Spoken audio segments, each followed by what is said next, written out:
OTB AM. With Gillette, we don't just play the game, we change it. Gillette, made of what matters.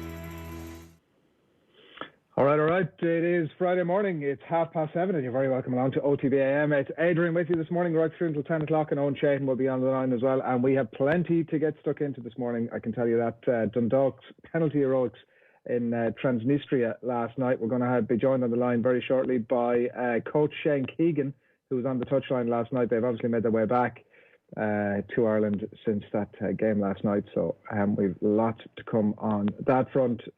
Troubled waters for Manchester United at the minute. Andy Mitten will join us a bit later in the show, and we'd love to get your thoughts on that. If you have any questions or comments to put to Andy from United We Stand, please do get those into us and we'll put them to him and take a bit of a stock take. Like, there's only one proper week down for Manchester United, but it does already feel slightly like there might be I don't know if existential crisis, but certainly something of a crisis at Man United going down.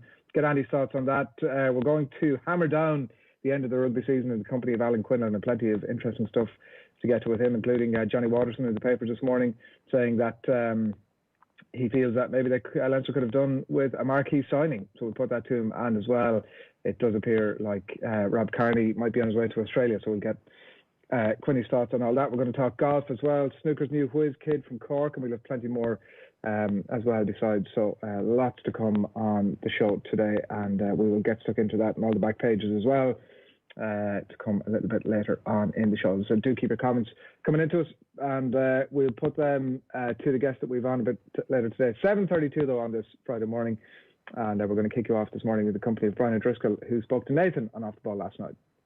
Rob Kearney announcing today that he is stepping away from Leinster and from Ireland. I say stepping away because it does seem as though his career isn't done yet. A lot of speculation that he may move to Australia for the next few months to link up with the Western Force. And I'll run through it again.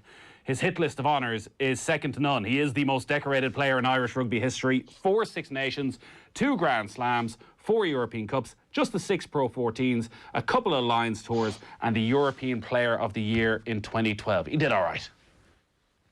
He did okay, didn't he? I think if you look back, a lot of Ireland and Leinster's success culminated with him and a group of other players coming through, and their timing could not have been better. But what they added, and particularly what he added, kind of a steeliness and a comfort and a confidence. And to stay in that position, make it his own for the best part of 15 years is a testament to him as a pro, but as a really exceptional athlete that I don't always think got the accolades that he deserved. He was involved in every big day Ireland have had pretty much for the last 15 years. And that's not, your list of accolades, that's not to mention the series win in Australia, the first in 40 years. The double win against the All Blacks, one of which he was man of the match when when it was put to him by Joe Schmidt that I need a big game from you. Talk about delivering on cue. He has been a remarkable servant for Leinster and for Ireland, and you get the sense that I don't think we'll have a full appreciation for him until we have a bit of time without him. I think we're even seeing now some of the aspects of his play that he's renowned for. Leinster are probably struggling in that department. So it's a really brilliant rugby career that hopefully has one more twist to it if he does head down to Australia. And why wouldn't you go down to top up that already delightful permatan that he seems to have? I was reading a report earlier on in the Examiner from 2005, his debut for Leinster, a pre-season friendly against Parma when he scored a hat-trick. It was Robert Kearney back then. And you talk about timing, that was Michael Cheika's first game in charge of Leinster. That steeliness, when you describe Kearney, when he arrived into that dressing room as a young man, as a teenager, did you have any sense of that steeliness and that talent that was there? But he came with a big reputation from schools rugby with Clongowes. I have a feeling he might have even played 13 in his final year. It was just a case of trying to get one of your best players the ball as often as you possibly can. And And so there's one or two players every year that come out of school that make it into the academy that senior players, more established players would be aware of or would have heard, reputationally to keep an eye on. But you have to earn that immediately. It's one thing being a schoolboy, great, but then you've got to show it at training every day. You've got to show it in the games when you are given that opportunity, usually through A games first, and then your slow introduction into the main senior team. So, he ticked all of those boxes very quickly. He had a confidence about him, that bordered on that arrogance, which is exactly what you need, but on the healthy side of things, where he backed his ability.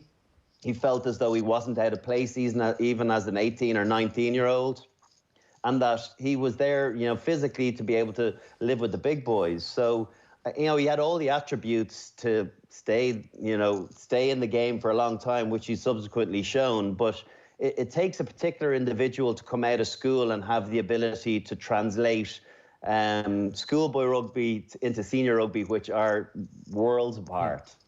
Those attributes that you talk about on the pitch in terms of his ability under the high ball, the brilliance with his left boot, and you talk about appreciation, it is now that he's gone and he's been sort of moving away from it over the past 6 months to a year that there is, I think, a full appreciation of it now, because you're watching Leinster last Saturday and you're watching Jordan Larmour, and if he doesn't collect the high ball straight away, you're thinking, well, we've become used to this. We've had 15 years of Rob Kearney getting that and us not fully appreciating what a talent it was.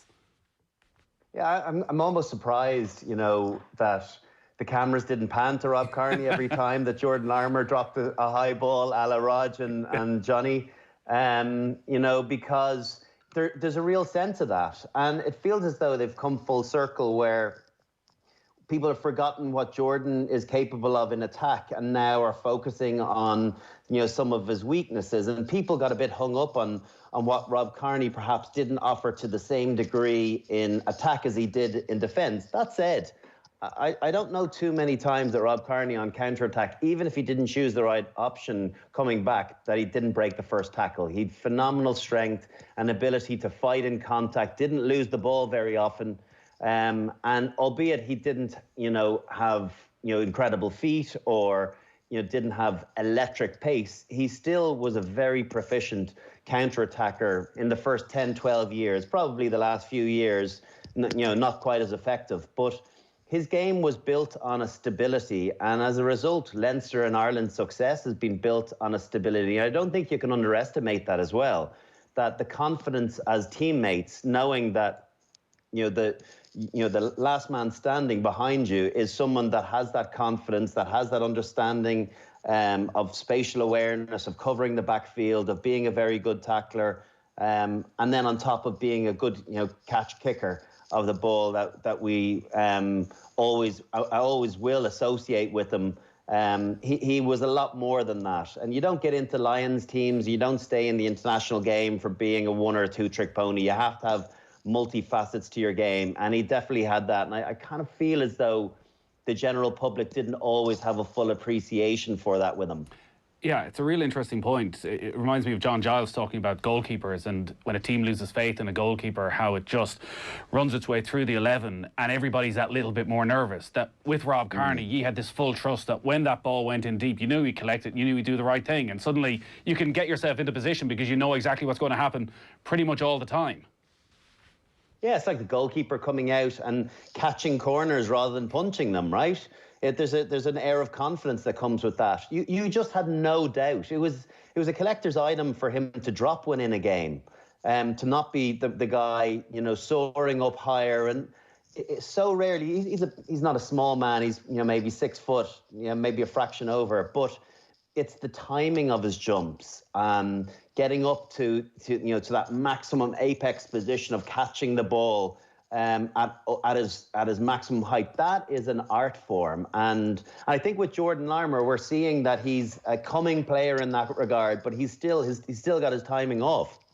Rob got it from a very young age. Now, he did have a great tutor in Gervin Dempsey of that side of the game, understanding field position, grass cover, collecting high ball, but I think he brought it on to an altogether different level than Gervin. And now it's, that's the standard bearer by which we expect, but, you'll be surprised. In the next 5 years, I don't know we'll have too many players who will get back to that standard. Maybe even the next 10, 15 years, that will be something that we'll look back and go, wow, that really was a phenomenal skill set that many have struggled to climb to that standard.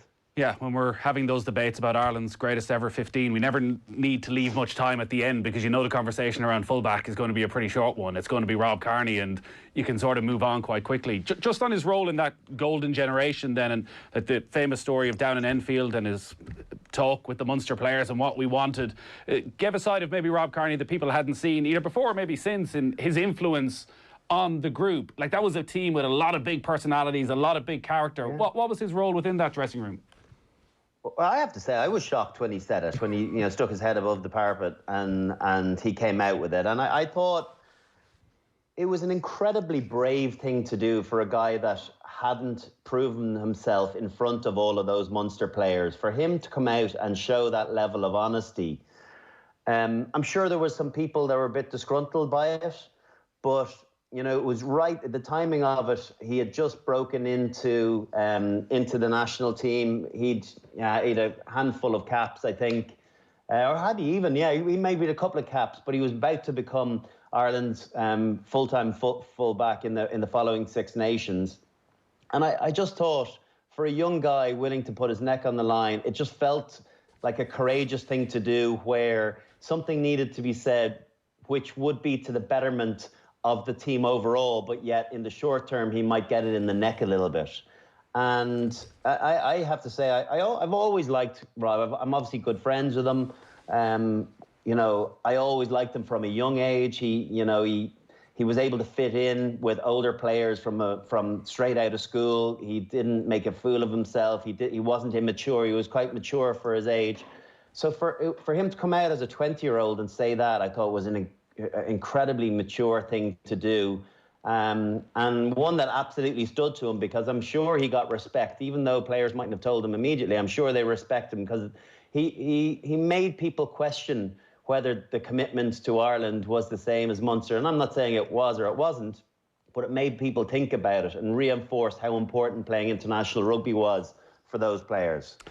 I mentioned 4 European Cups. He didn't play in the 2011 final, but he bounced back the next year incredibly, ends up as European Player of the Year. And in the knockout stages, from the quarterfinal win against Cardiff, where he gets a couple of tries, the performance and the drop against Claremont, to the final against Ulster. Was that Kearney for you as a Leinster teammate, him at his peak?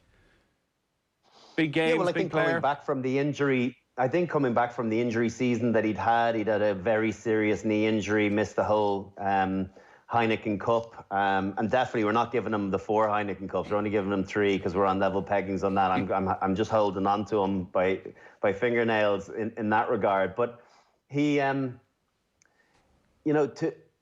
people don't have an appreciation when there was talk of whether he'd come back from that knee injury. I remember he had to have puncture holes put into his patella, as far as I know.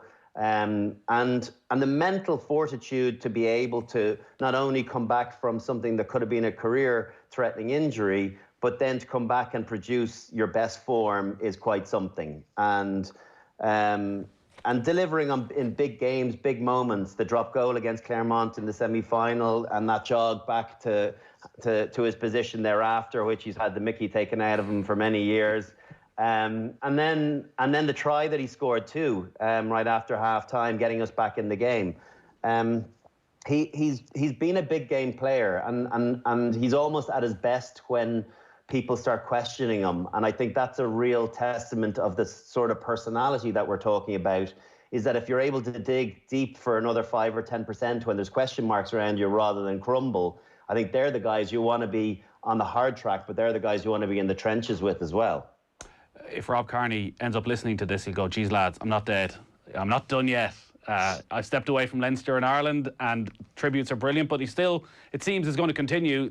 All the speculation today seems to be that he's going to go to Australia. He's going to go to Western Force and may spend the next 6 months or so there. It certainly sounds like a very appealing move. Yeah, and obviously a good reputation then in Australia. Like I mentioned, that series win, he was very impressive in those couple of games that he played in that series win. What's not to like about Perth? Great Irish contingent down there, expats down there. It's a great part of the world and playing fast, free-flowing rugby. And I get the sense, we've had conversations. I'm sure he's taken advice from all quarters. But if you think as though you've got a little bit left in the tank, I would encourage you to play on. And I think he feels as though there's still one more good season or certainly a season, if it ends up being down in the force, still left in the tank. He's in phenomenal condition at the moment.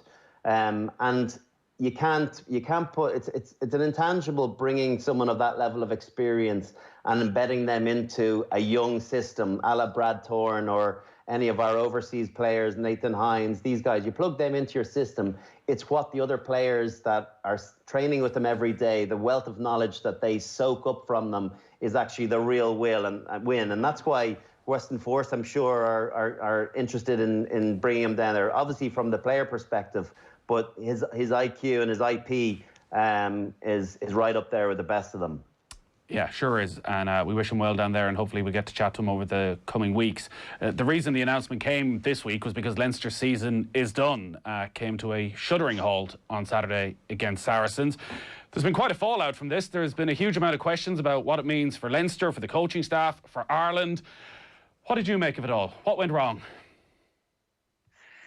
The game is very simple, and I've listened to lots of people, and there's been some really interesting points of view. I listened to Stuart Barnes on Monday, talking with Liam Toland. I've listened to Matt Williams, his take on scrum penalties. I listened to Rory O'Connor and Keith Wood, and everyone.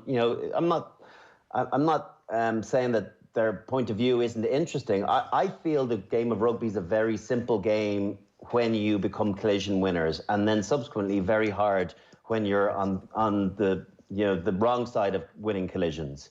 On top of that, you put in a scrum that's running backwards, conceding 7 penalties, 9 kickable ones, and then on top of it, you don't get your accuracy at ruck like you would hope.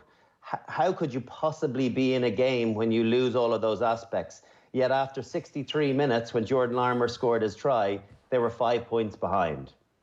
So I don't think you have to completely reinvent everything that you've done for the last number of years and throw the old game plan and go, it's not going to work. This is one of the best European teams we've ever seen in Saracens. Yes, they're missing 10 or 11 of last year's final, but you look, the guts of the English pack is from Saracens. These are a classy team set up brilliantly for cup rugby. So it's not the end of the world that on a day, 2 great teams, one beats the other, or it could so easily, if a couple of things had been fixed, it could have been Leinster's day. The margins are tiny, and they didn't win any of the big moments. Saracens won all of them, and ultimately that's where the momentum swung, and the unassailable lead in the end was what really caught Leinster. If they'd managed to keep it to a 10-point deficit going into the second half, having the win, they could have overturned it. But I just think 19 points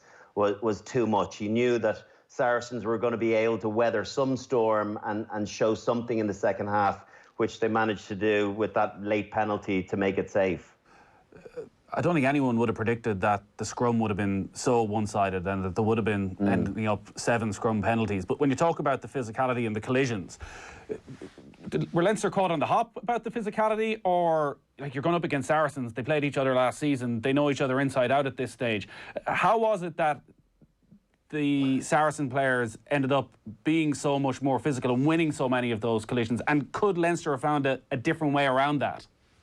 How do you prepare for that physically? You can't unless you come up against it. And you look at Leinster's pool stages. They qualified after 4 rounds this year. They've cantered to the Pro 14. A lot of the time playing their second team. Other than you look at the internationals, a lot of them would have played 5 and 6 games at most in the Pro 14. So it's impossible to actually simulate that quality of physicality unless you have the opposition, which they simply haven't. No one's been able to impose their game on Leinster like Saracens did, and and like they did previously in St. James's Park. And as much as mentally you're ready for it, physically it's a shock to the system. That said, they were on the back foot. They were losing collisions. They still were in the mix at the end. And I think that's testament to their steeliness of still being able to stay in the game when it wasn't going their way. But Saracens, you look at they make no excuses for the way they play the game. The box kicking, the bludgeon, but then they scored a masterful try as well. That was ultimately the difference between the two teams. Yeah. Look, we'll make no excuses that our coverage is very Irish-centric, and we'll always focus on the 4 provinces and on the Pro 14. And I think everyone was aware there was a pretty seismic gap between Leinster and everybody else. You're probably watching more of the English clubs than anybody else through your work with BT.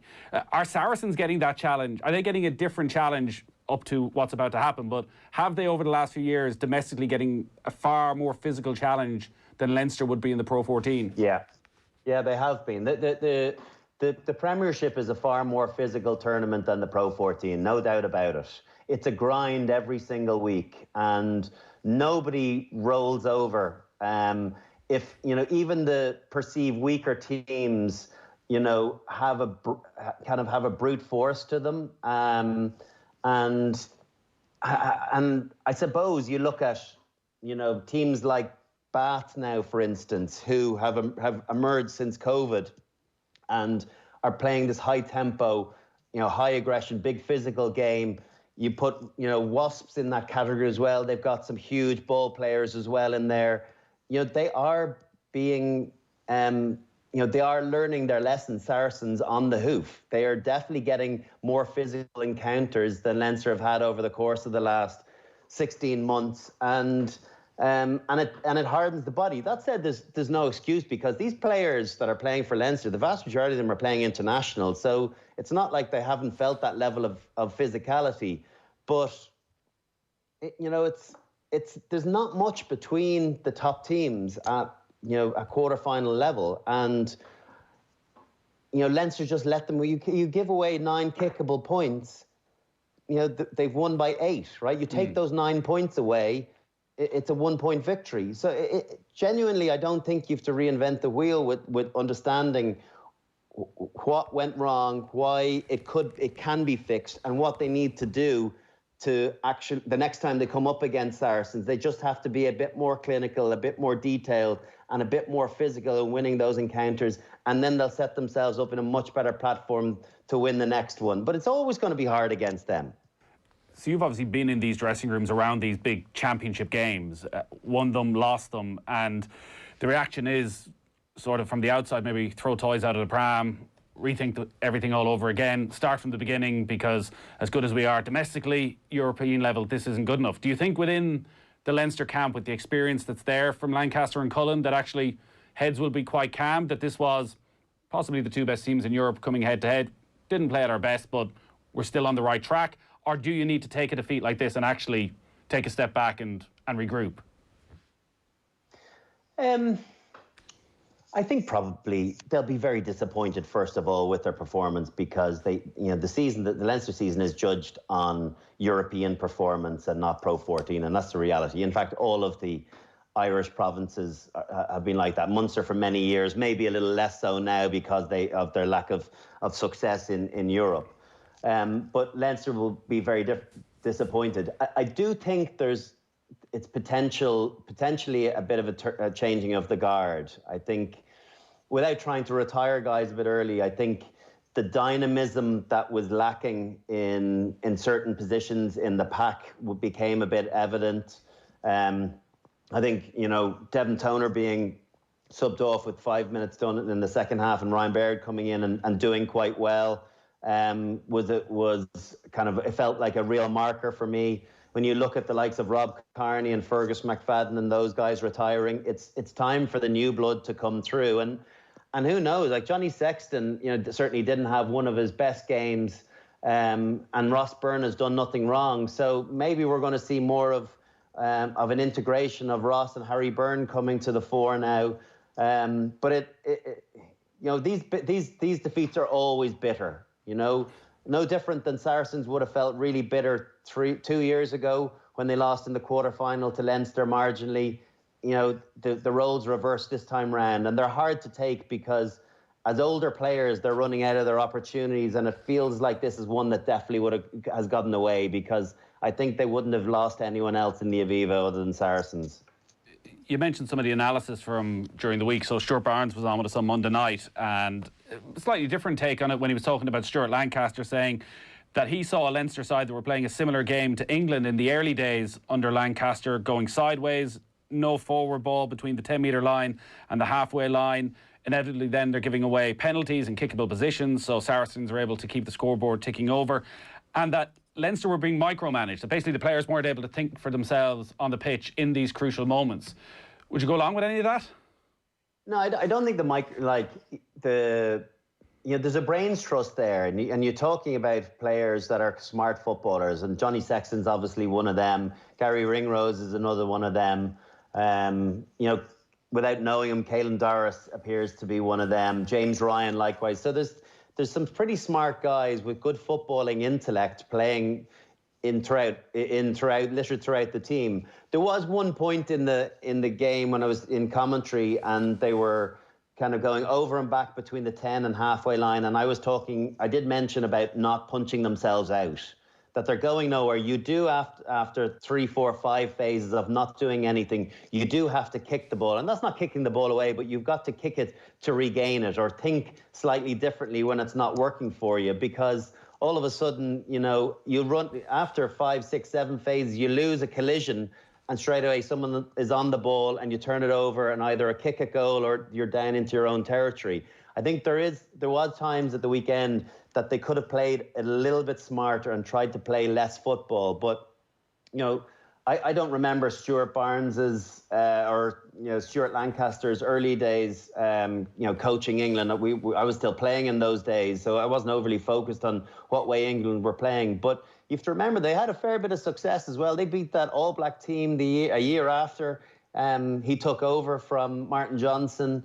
They were one defeat away from Grand Slams in certainly 2 of his 4 Six Nations. So, he wasn't doing a whole lot wrong. And that wasn't that good an England team around that time either. So, I don't know. I think you could be overly critical. I do know that Stuart Lancaster thinks there's a great rugby intellect in Ireland.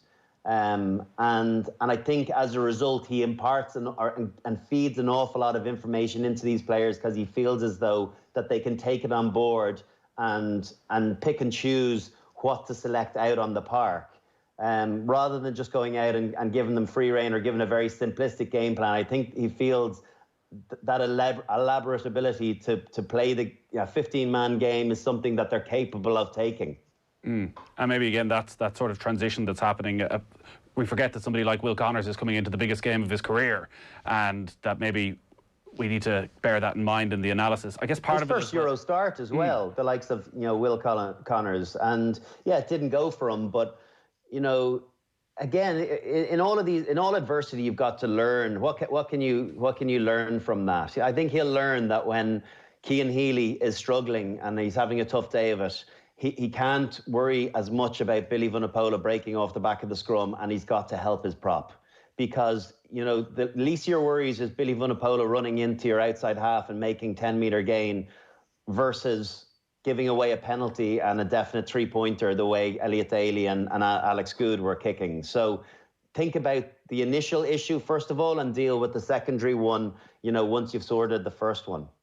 OTB AM on OTB Sports Radio, Ireland's first and only sports radio station.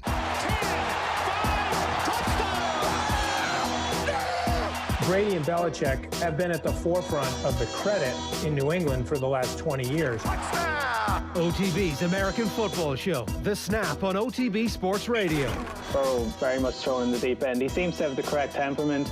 I've never been totally won over by his actual talent, to be honest. Keep updated with American football on OTB. Tune in to The Snap every Friday on OTB Sports Radio. The all-new OTB Sports app. It's all videos, sports news, live scores, interviews, podcasts, all waiting for you. Search OTB Sports on your app store and download now.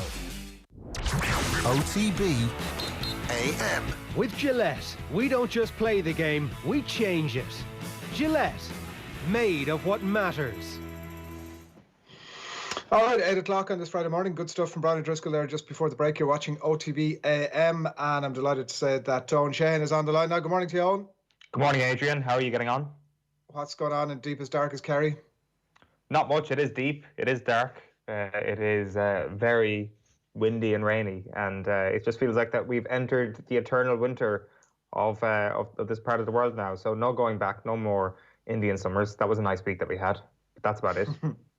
It was like we got months there, didn't we? It was we definitely got more than we deserved, and I think the energy in the great ether out there, Owen, was looking after us, and they knew we were on lockdown. One of the interesting things about where we're at in the world of sport at the minute with coronavirus and the limits that it puts on sport, one of the positive things that's come out of it in that way is that rush to penalties all the time. It's like we can't get into penalties quick enough. We know most games we're watching in whatever sport it is inevitably just heading to penalties anyway, just to keep us entertained. And that was definitely the case last night. Like, I came into the game after about a half an hour, so I missed the first little bit, but Dundalk were like unbelievably comfortable in that game. I was making the point on Twitter last night, Larry's gag obviously, but Sheriff seemed pretty determined to shoot themselves in the foot.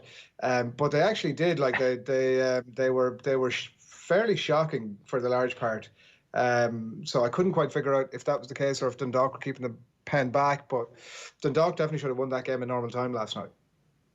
Yeah, 100%. Sheriff weren't fantastic. I think that, like, you look at Dundalk's path, and I think Dan McDonald was making this point on Twitter last night, that the Champions route is so essential to actually qualifying for the Europa League, that you just manage to find yourself in these situations where not only do you get the game won, but as a result of you believing that you should win the game, that's why you end up getting the game won. And, like, I mean, this is not any disrespect to any specific clubs within any countries, but I'm sure when Shane Keegan, who we're going to have on the show in a little while, knows that his opposition to analyses the Moldovan champions rather than, I don't know, somebody who finished second or third in Greece, for example, or something like that, definitely makes the psychological battle a little bit easier. And I think that was evident on the pitch last night, where not only were they better, they played like they knew they were better, and they probably should have got the job done in normal time. But as you say, it's penalties all around at the moment. What better way to get it done than via spot kicks? It was class. I was looking up a little bit about Sheriff last night, and I don't know, do you watch Schitt's Creek? I actually don't watch it. I do need to get into it. That's a big flaw in my character. I wouldn't say it's very hit and miss now. I know it won a lot of awards the other day. I feel that it's very hit and miss, and the writers don't know what an ending is. An ending to every episode, you're like, oh, is that the end? What's happened here? Should write an angry worded letter to them. Probably do that. But anyway, the comparison that I'm making here is that Sheriff are pretty much, if Schitt's Creek was to, if the Shits were to buy a football club, it would be Sheriff. Sheriff own like pretty much everything that's going on in the town, from hotels to the stadium to petrol stations to, like, they've pretty much got everything going on and everything sewn up, and is a pretty interesting background in the world of geopolitics, let's put it that way, in an interesting part of the world, obviously. That's the context to. You could put like little C after the S in Sheriff as well to just make that analogy work. I've also been told in my ear by Emma back at base that you don't know what you're talking about, quite frankly, when it comes to your dissing of the show. But I like your idea here. I think that this could be a good investment opportunity for somebody like that. Well, who thought? I mean, maybe this is the first place that we'll hear it, and suddenly a couple of investors from Hollywood will emerge to get their tentacles into football in this part of the world. On why buy Wrexham when you can buy a club in the least visited part of Europe, and you can travel an extra 4 hours to Dundalk is not that bad. Owen, come on now. Yeah. It's I just like to stick the boot in when anybody's trying to make their way in the world at the moment. It's a fantastic investment opportunity. The great thing is that Dundalk have put themselves in the pedestal now, where Sheriff are not going to get. Have we started to look into Key Klaksvik at all after last night's win for Dundalk? They beat Dynamo Tbilisi 6-1 to get to the next stage. down to Tbilisi 6-1. That was an unbelievable result, I think, is the euphemism of how we put these things. Just an incredible result last night. I don't know what it says about the quality of that team from the Faroes or otherwise, but we'll ask Shane Keegan, because he's going to be the one tasked now at having a look at them and seeing exactly what they're all about. But it was a great news story, obviously, for the League of Ireland. It does wonders for the coefficient, the ranking points, and I'm sure Dundalk could give two hoots about that, really, at the minute, that obviously they're on the brink of getting into the Europa League group stages, and maybe rarely has an Irish team before had such straightforward fixture. But it's been like what a mad couple of months it's been for the new manager there, and he speaks so well. Even I was watching him, he was talking to the Dundalk FC TV, whatever they call themselves, last night, and every time you hear him speak, he just speaks so well. It's you should always reserve the right to be cynical about a manager getting sacked from a club, and then this unknown name, Italian name coming into a club. It's got all the hallmarks of sort of a ringer who is coming in, having just done their badges and not a clue what they're talking about. As it turns out, he hasn't done his badges. But he hasn't done his badges. But it really made a massive impact there. Yeah, there is that way of looking at it, that he's made a massive impact, or maybe he's one of these great managers who encourages a player-led environment, or maybe the smart move when you come into a club and you refer to it as a kamikaze mission, and those WhatsApps that were leaked in the Irish Independent come out. Maybe your first move, when you start to see that you're up against it immediately, is to encourage more of a player-led environment, and maybe the players are calling the shots in that dressing room. I don't know. Maybe Gio Vagnoli deserves all the credit. The one thing I will say, I know I'm not sure what word to use there, straightforward or something to describe the clash against the Faroes team. It might look like that. Dundalk on paper might look like the better team in the next round. Again, I don't know how good this team is, but nothing can possibly be straightforward at the moment, especially when they've won an additional 300 grand last night for their efforts. Massive financial bonuses then coming down the line if they get the job done against Key, Klaksvik, and qualify for the Europa League group stages. In the year that we've had, in any year for a League of Ireland club, that is a huge financial opportunity. And opportunity is probably the wrong word. It's probably a lifeline. This year, the word lifeline is underlined and highlighted because we all know how bad the financial situation is for everybody around the world, but particularly within the FAI and in the League of Ireland.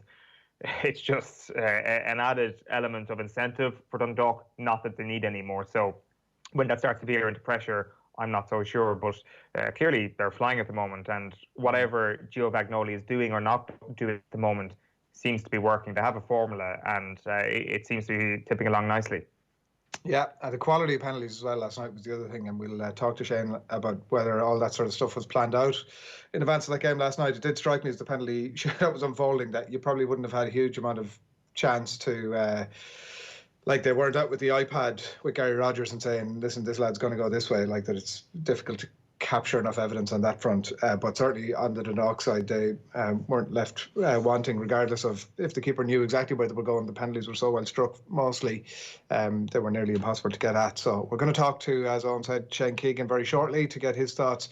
And the squad landed back in Ireland in the last couple of hours, so we'll get his thoughts on how everything went there last night, and obviously looking ahead to the final round of qualifiers as well. And we should say as well on the snooker's new whiz kid, Ronnie O'Sullivan, it turns out, all this guffing out that he did at the Worlds back in August, was it, where he was saying that he won it and it was too easy, and the kids that are coming through, they're just not good enough. They're really bad. If he had only one arm, one leg, he'd beat them all. If they all sort of combined their forces, he'd still beat them.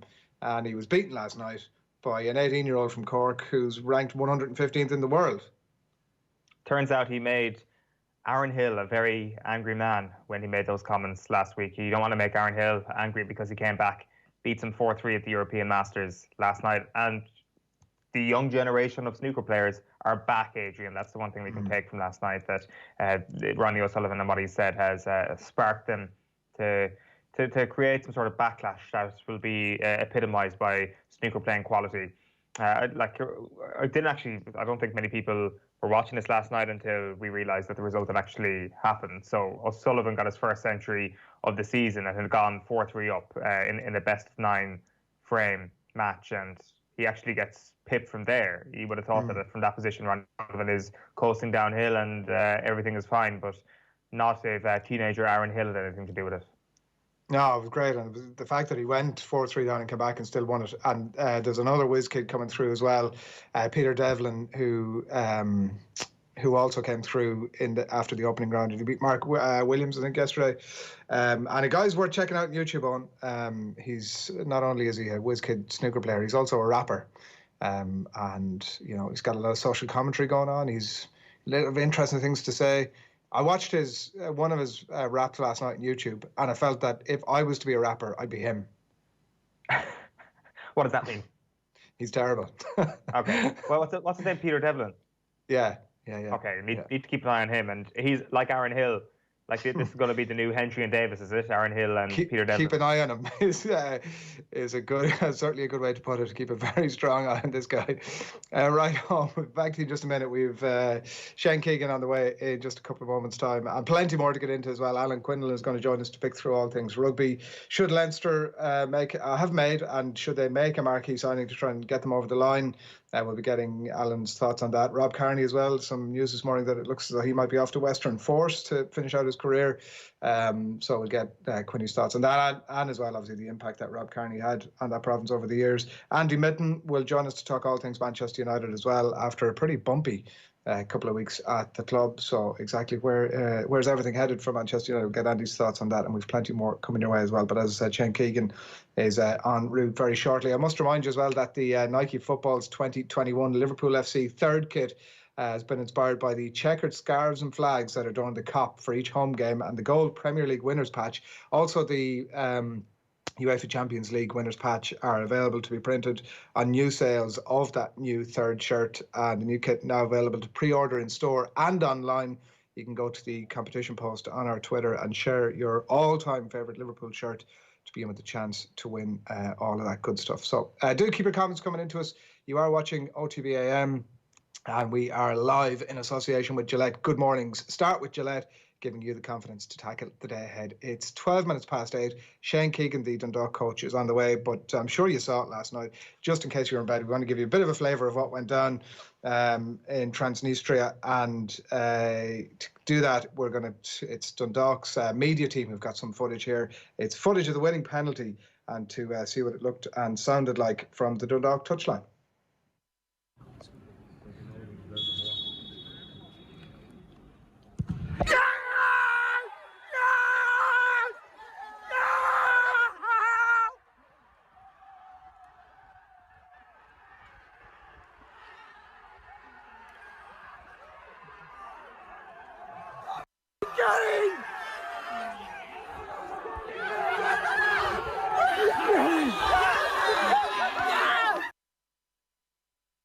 Martin, yet another famous European night for the club. Yeah, it's going to go down as another one in our long line of famous nights. Gavin, I thought the boys were superb from start to finish, and to be fair to them, they got the win that they totally deserved. In my eyes, it would have been an injustice if they'd had lost that game. But listen, we move on now, and next week's going to be a massive week for the club again. Yeah, you say we move on quickly. I heard you on the pitch making plans for next week. Tell us about next Thursday's game. Yeah, I don't think that an awful lot of people know, Gavin. Just to confirm that the game is in the Aviva Stadium next Thursday night with a 7:30 kick-off. Now, the reason why we want to let everybody know is obviously everybody knows that the Aviva or Dublin City is in lockdown, so we'll have to abide by public health guidelines. On top of that, we'll also have UEFA guidelines. I was just on the phone to Aviva Stadium there, and they wanted to meet me at 7 o'clock in the morning. I don't even know if I'll be back in Ireland at that time. But just to confirm to everybody that the game is in the Aviva Stadium. It's 7:30. It will be. We'll be up against time, and we'll be up against public health guidelines, but we are talking to TV companies about broadcasting the game live. I think it's important we get that out there, because today we're trying to get 100 supporters in for the Rovers game Sunday, but we can't do that next Thursday in the Aviva. No. It's match organising staff only. As far as I know, this will be our what is it now, a fourth game. I've been involved with all this year, and UEFA delegates are very. You've seen what was in here tonight. There was nobody in here tonight, so the UEFA delegates are really stamping down on that one. It's the people that are organising the game, nobody else. Yeah. Just quickly, I mentioned 100 supporters into the ground in Oil. It'd be great to have fans back. Yeah, it'll be great. I'm looking forward to it myself, but I don't know which to start. What first thing in the morning? Whether I'll worry about Sunday or Thursday. But it's going to be a hectic week round Oriel again. It's great. This is what we're in the business for, and I'm delighted for everybody. I'm delighted for everybody involved in the club, the owners. They deserve this, and we'll move on and look forward to next Thursday. Brilliant. Thanks a million, Martin. Okay, thanks. Yeah, there's Martin Connolly of Dundalk in conversation after that game in Transnistria last night. And Dundalk at the brink of the Europa League group stages. One game to go next Thursday at, as Martin said there, at the Aviva Stadium. Delighted to say that one of the Dundalk backroom staff, Shane Keegan, joins us on the line. Morning to you, Shane. You're back in the last couple of hours, I believe. Sorry? You're back home in the last couple of hours? Yeah, very much so. In the door about half an hour now, I'd say, at this stage. So I am. So a long night of travelling. Knackered. We can see a 5-year-old here whose father has been away for 3 days as well. So we'll just have to deal with him, I'm afraid. I feel your pain on that front. What's the overriding sense this morning? Like, obviously, job done last night. Couldn't have been more dramatic. Listen, what a night. It was just absolutely incredible, really, Adrian, to be honest with you. Look, it was a terrific performance. I was listening to yourself and Eoin chat there before you came across to me. And I think we did make them look ordinary. But trust me, having been immersed in them for the last week, they're really anything but ordinary. They really, really are. And it's an absolute credit to the lads that you can, that somebody watching them for the first time last night would have thought, these are only bang average, and Dundalk are well able for him. I mean, they've got a couple of players. That the forward Castaneda is likely to move to one of the bigger clubs very, very soon. Their left back Cristiano is another one who's probably running out of time there, probably likely to end up at one of the bigger European clubs fairly shortly. But all over the field, I mean, they've won 19 of the last 20 titles in their own country, which I suppose can be a hindrance as much as a help maybe in that sense. But look, it was a huge task. Yes, it was one that we thought was winnable, and there was an element of luck to the drawing that you could have got a really, really tough one. It was one that we thought was doable, and look, it panned out that way, but only because of the absolutely colossal effort of the players last night. Yeah, obviously a poor start to it. I came in after about a half an hour, and the poor start was conceding in the first 10 minutes. Shane, was it, like, how much does that alter the thinking of the management team at that point? Are you thinking, listen, let's just stick to our guns, we have them here, we can grind them out, or given the nature of the dynamic of the game, you don't get that return leg, it's all going to be won and lost on the night? Does it dictate a bit of a change of approach? Well, I think what's normally the case, very much, Adrian, is you see how the next 10 minutes go, and thankfully the next 10 to 15 minutes for us were absolutely brilliant. It was a really, really, really terrific response. You couldn't have asked for any better. I mean, the big boy who got the goal, he hadn't kicked the ball this year. He'd been out for nearly 6 months, and they fed him back into the team for the last half an hour of their game last Friday night. He would be their most experienced player. He has 60, 70 odd caps for Moldova. And he's a big boy. I think he was around 6'3", 6'4", and he just got a little bit of a run on guards, and it was a great delivery and a great header. But the response was just terrific. I thought we absolutely bossed the next 15, 20 minutes. So they certainly didn't press any panic buttons, which was brilliant to see. Yeah, like, was there conversely, was there a bit of frustration almost, Shane, at times, because like it did feel as if you were the ones playing all the football, creating some chances. Maybe you might have liked them to be more quality chances than you did create, but certainly the team playing all the football and looked like the most likely to score. Like, I mean, even deep into at a time at the end of the game, was it getting frustrating at that point that you weren't able to convert that? Yeah, I suppose it was, but in saying that, didn't the goals come at an absolutely fantastic time then, in that sense? Because, you're walking back into the dressing room and there's smiles on faces, and, you can talk about opposition and you can talk about how much you think you'll be able for the opposition, but until you go out there and experience it, you're never really 100% sure. We were able to walk back into that dressing room at half-time and have a chat, knowing there's nothing to fear here, lads. There's nothing to fear. We are absolutely good enough to get something from this. And we kicked on again in the second half. Now, look, they were a good side, and they did have periods. You know, there was times where they played some lovely, very, very nice football, and, you know, we did have to soak up a bit of pressure at times, all right. But by and large, I think, you know, I think anybody would say we were full value. Look, penalties are penalties, all right. But I think, you know, it wouldn't have even been a surprise, as you say, had we gone and won the game. I thought Michael Duffy was giving them absolute, you know, torture down on his flank. Pat, you know, I spoke to Pat Hoban after the game last night, and I said, look, you're a centre forward. You'll probably disagree with me, and you'll probably point to some game where you scored 3 or 4 goals in one game. But I honestly believe that was one of the best games Pat Hoban has ever had in his life. I thought he was a colossus, absolute colossus. He bullied the life out of centre halves. He stopped them from playing. He completely disrupted their rhythm. He was outstanding. But look, there was serious performances like that all over the field. Mm. He was one of the ones that got kicked up and down the field as well. They were very physical. Were you expecting that? Yeah. They have a massive turnover in players, Adrian. They only have 4 players there from last year's European campaign.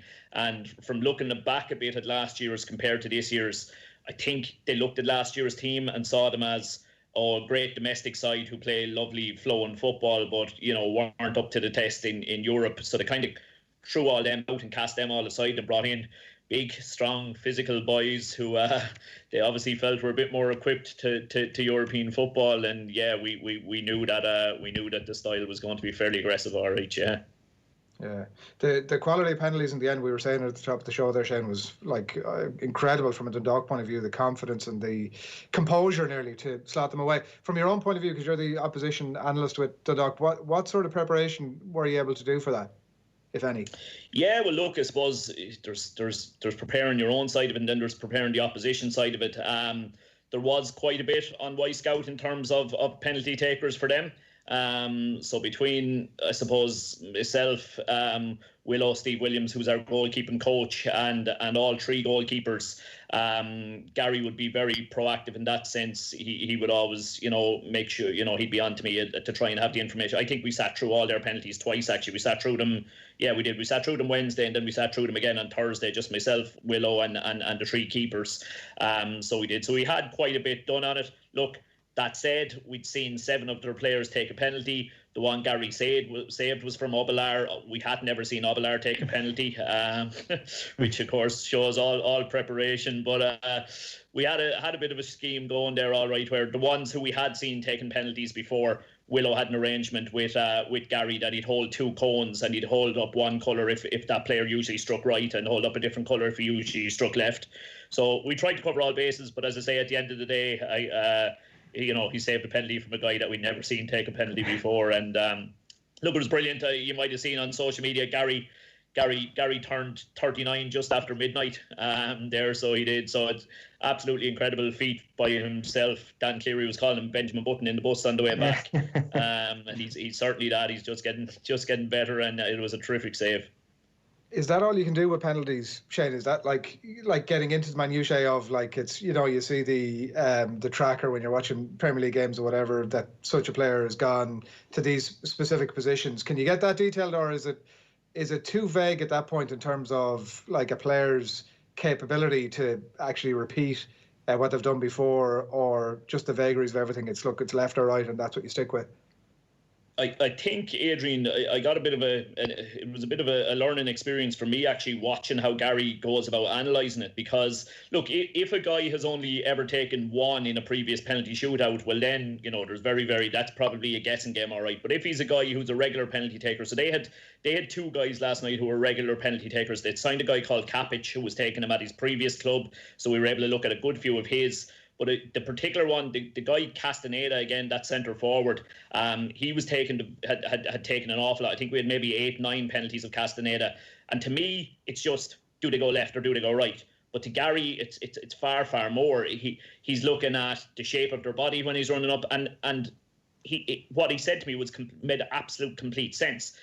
If Castaneda stepped up towards the ball slowly as he approached, he always put it to the right. If he stepped up a little bit quicker, ran up to it a bit quicker, he was putting it left.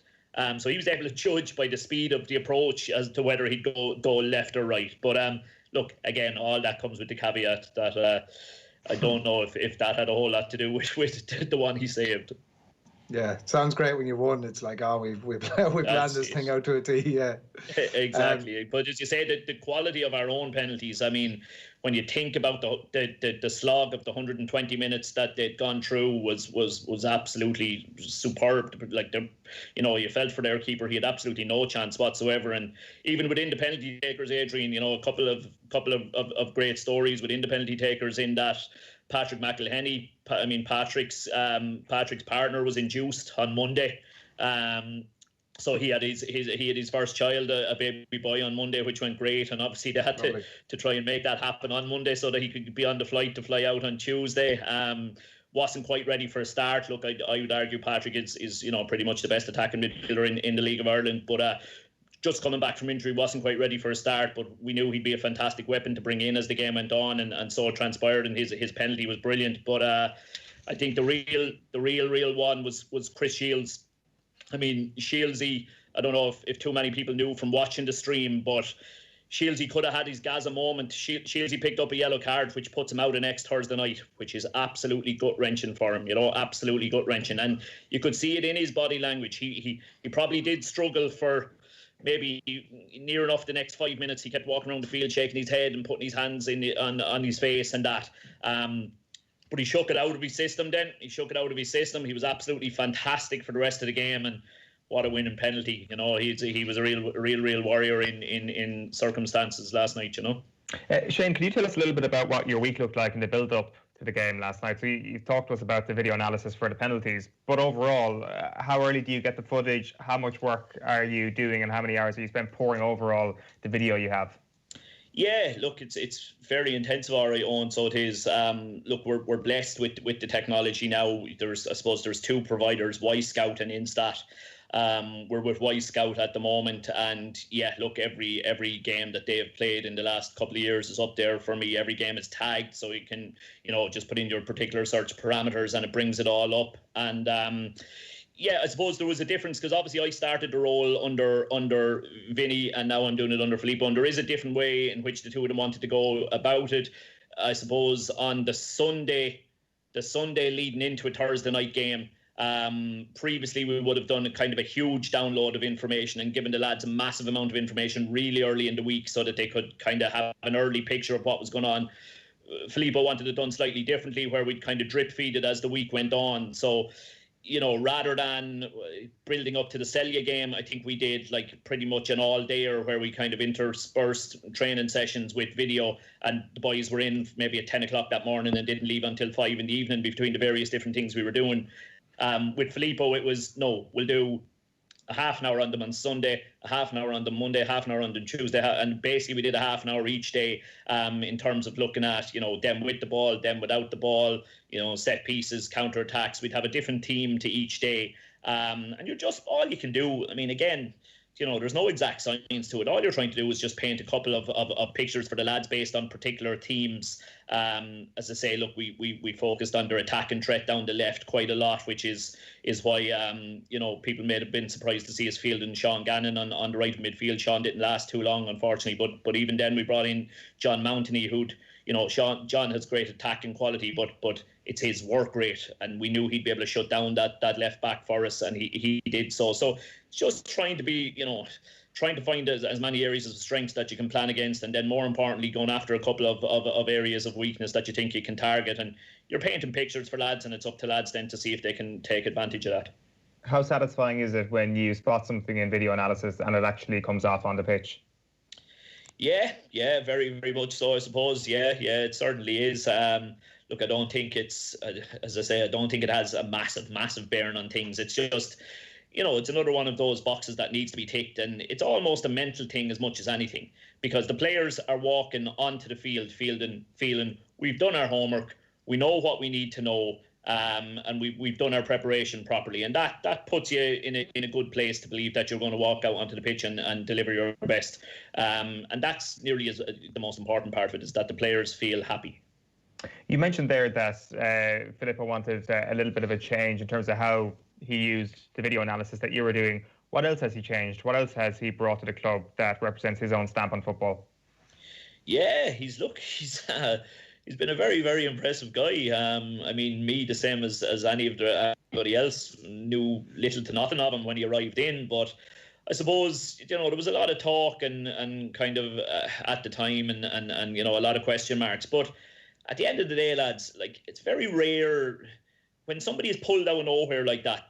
Like, they have to have something about them. Like, they must have impressed somebody somewhere along the line that they've been pulled out of nowhere, and that's very much been the case.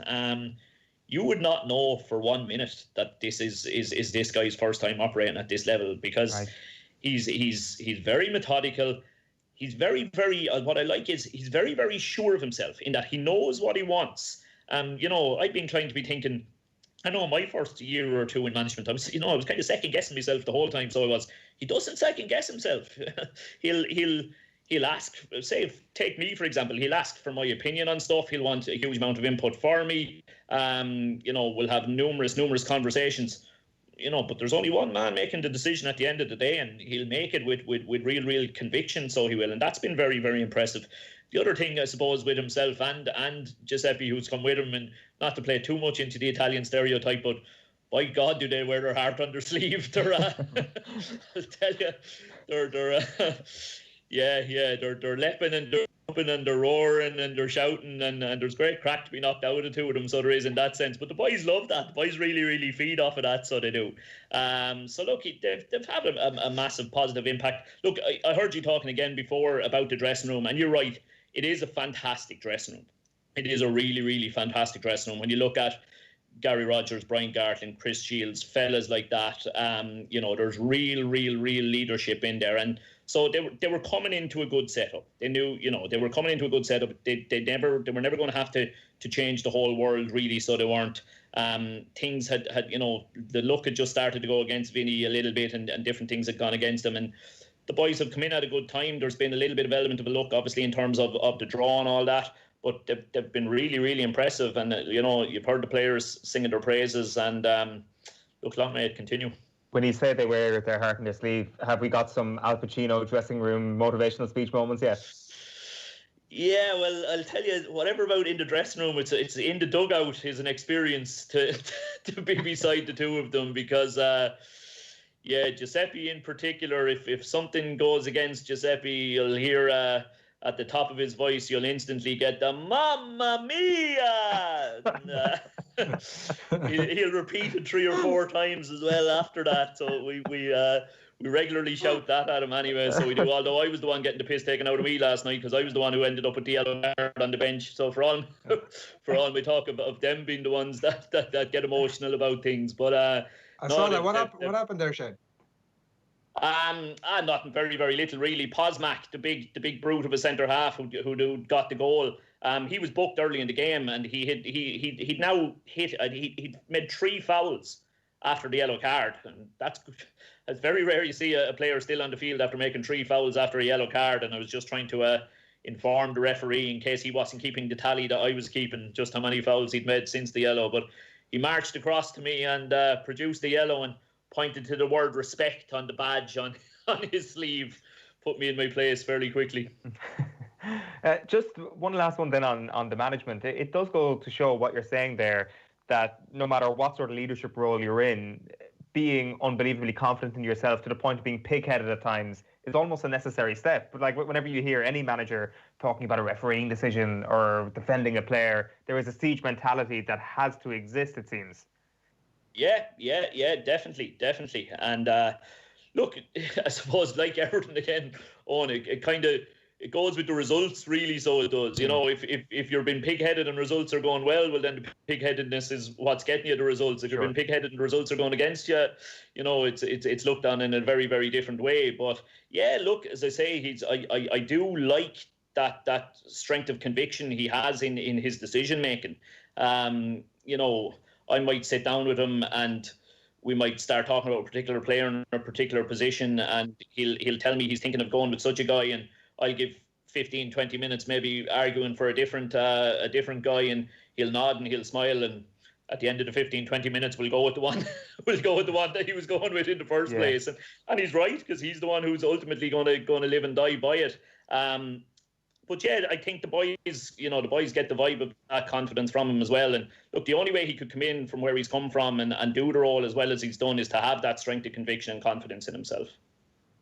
Yeah, and from your own point of view, Shane, what do you see ahead? Like, he's spoken very well about you as well, and he wants you very much involved. And you're the adult in the room by all accounts with the pro license. What's the future for you? Are you happy enough with the role you're doing at the minute? Has it been increased since the lads have come in, or what do you see ahead? Yeah. Look, it's been very much increased, and that's just because Vinny had a team and Vinny had people who were fulfilling certain roles, whereas obviously Filippo's come in and he's only had Giuseppe with him, so he's needed somebody to be a bit more hands-on in terms of being involved in the training sessions a bit more, certainly in terms of talking about tactics and starting lineups and how we're going to go about things and all that kind of thing. So I'm enjoying it. I am a lot more involved. As I say, that's not that Vinny was purposely keeping me on the sidelines or anything. It was just that there was specific people. He had John Gill and he had Alan Reynolds, whereas there's a bit more involvement for me. So naturally enough, look, when you're more involved in something, you tend to enjoy it that bit more, and we have a good relationship with him. The players, as I say, I've got probably incredibly close to a couple of the players very, very quickly. There's some seriously impressive characters in there. There really, really is. So at the moment, look, loving it, but a few hours after what's been a fantastic night, I'm bound to be loving it all right, really, aren't I? Yeah, well, you're not going to get too much time to enjoy Rovers on Sunday, and then Glasgow at the Aviva next week, and everybody's already saying, sure, listen, it's grand. They pulled off like an unbelievable job last night. That was their final, and it's going to be very straightforward now next week. Yeah, you'd like to think it's all just going to roll like that, all right, Adrian, wouldn't you? Y Scout is going to get hit hard today, I presume. Y Scout is going to get absolutely hammered, so it is, yeah, that's for sure. Look, it was an unbelievable result for them last night. It really, really was. We weren't able to turn on our data roaming over there last night because I think we got text to tell us all we'd spent €100 within 5 minutes of landing on the plane, really. So I've really only since I got to the country been able to start Googling a few bits and pieces, and it doesn't seem to have been, that scoreline last night doesn't seem to have been a one-off, believe it or not. If you have a look there in the month of August, they won 3 games, 6-0, 5-0 and 7-0. So they absolutely know where the back of the net is. That's for sure. Throw in those 3 results along with what they achieved last night, it's definitely going to be no walk in the park. But look, we'll do a hell of a lot of homework. We might have to get on to Brian Kerr. Obviously, Brian was out in that direction for a while, and see if Brian has any tidbits for us as well. Look, the game in between is not ideal, that's for sure. There's no point in saying any differently. Really, really not ideal, really, from our perspective, because we've got into a fantastic cycle now of what you do from Thursday to Thursday to get ready for a game. But we haven't had a game in between. Sorry? Is it too late to get it pulled?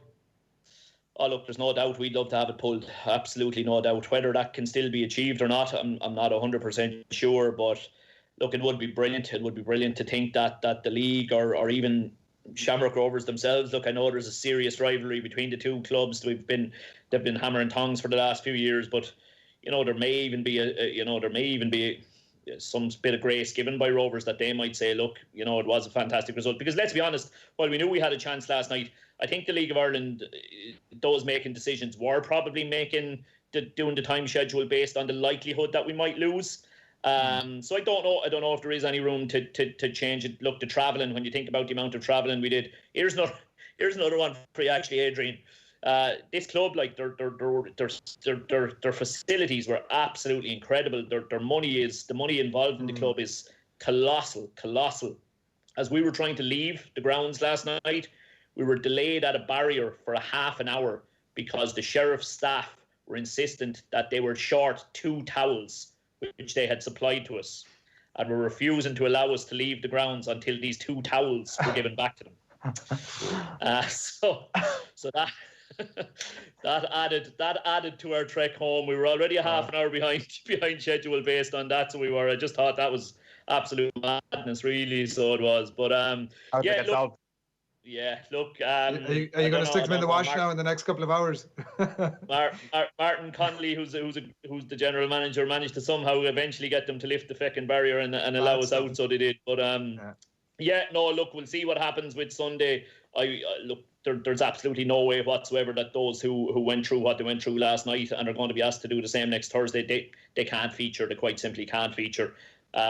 So if the game goes ahead, which at the moment it is going ahead, there's going to have to be a hell of a lot of changes made. That is for sure, because look, I don't know if you're supposed to be saying it or not supposed to be saying it, but it does look like Rovers have this in the bag. So we have to realise where our priorities are and work accordingly.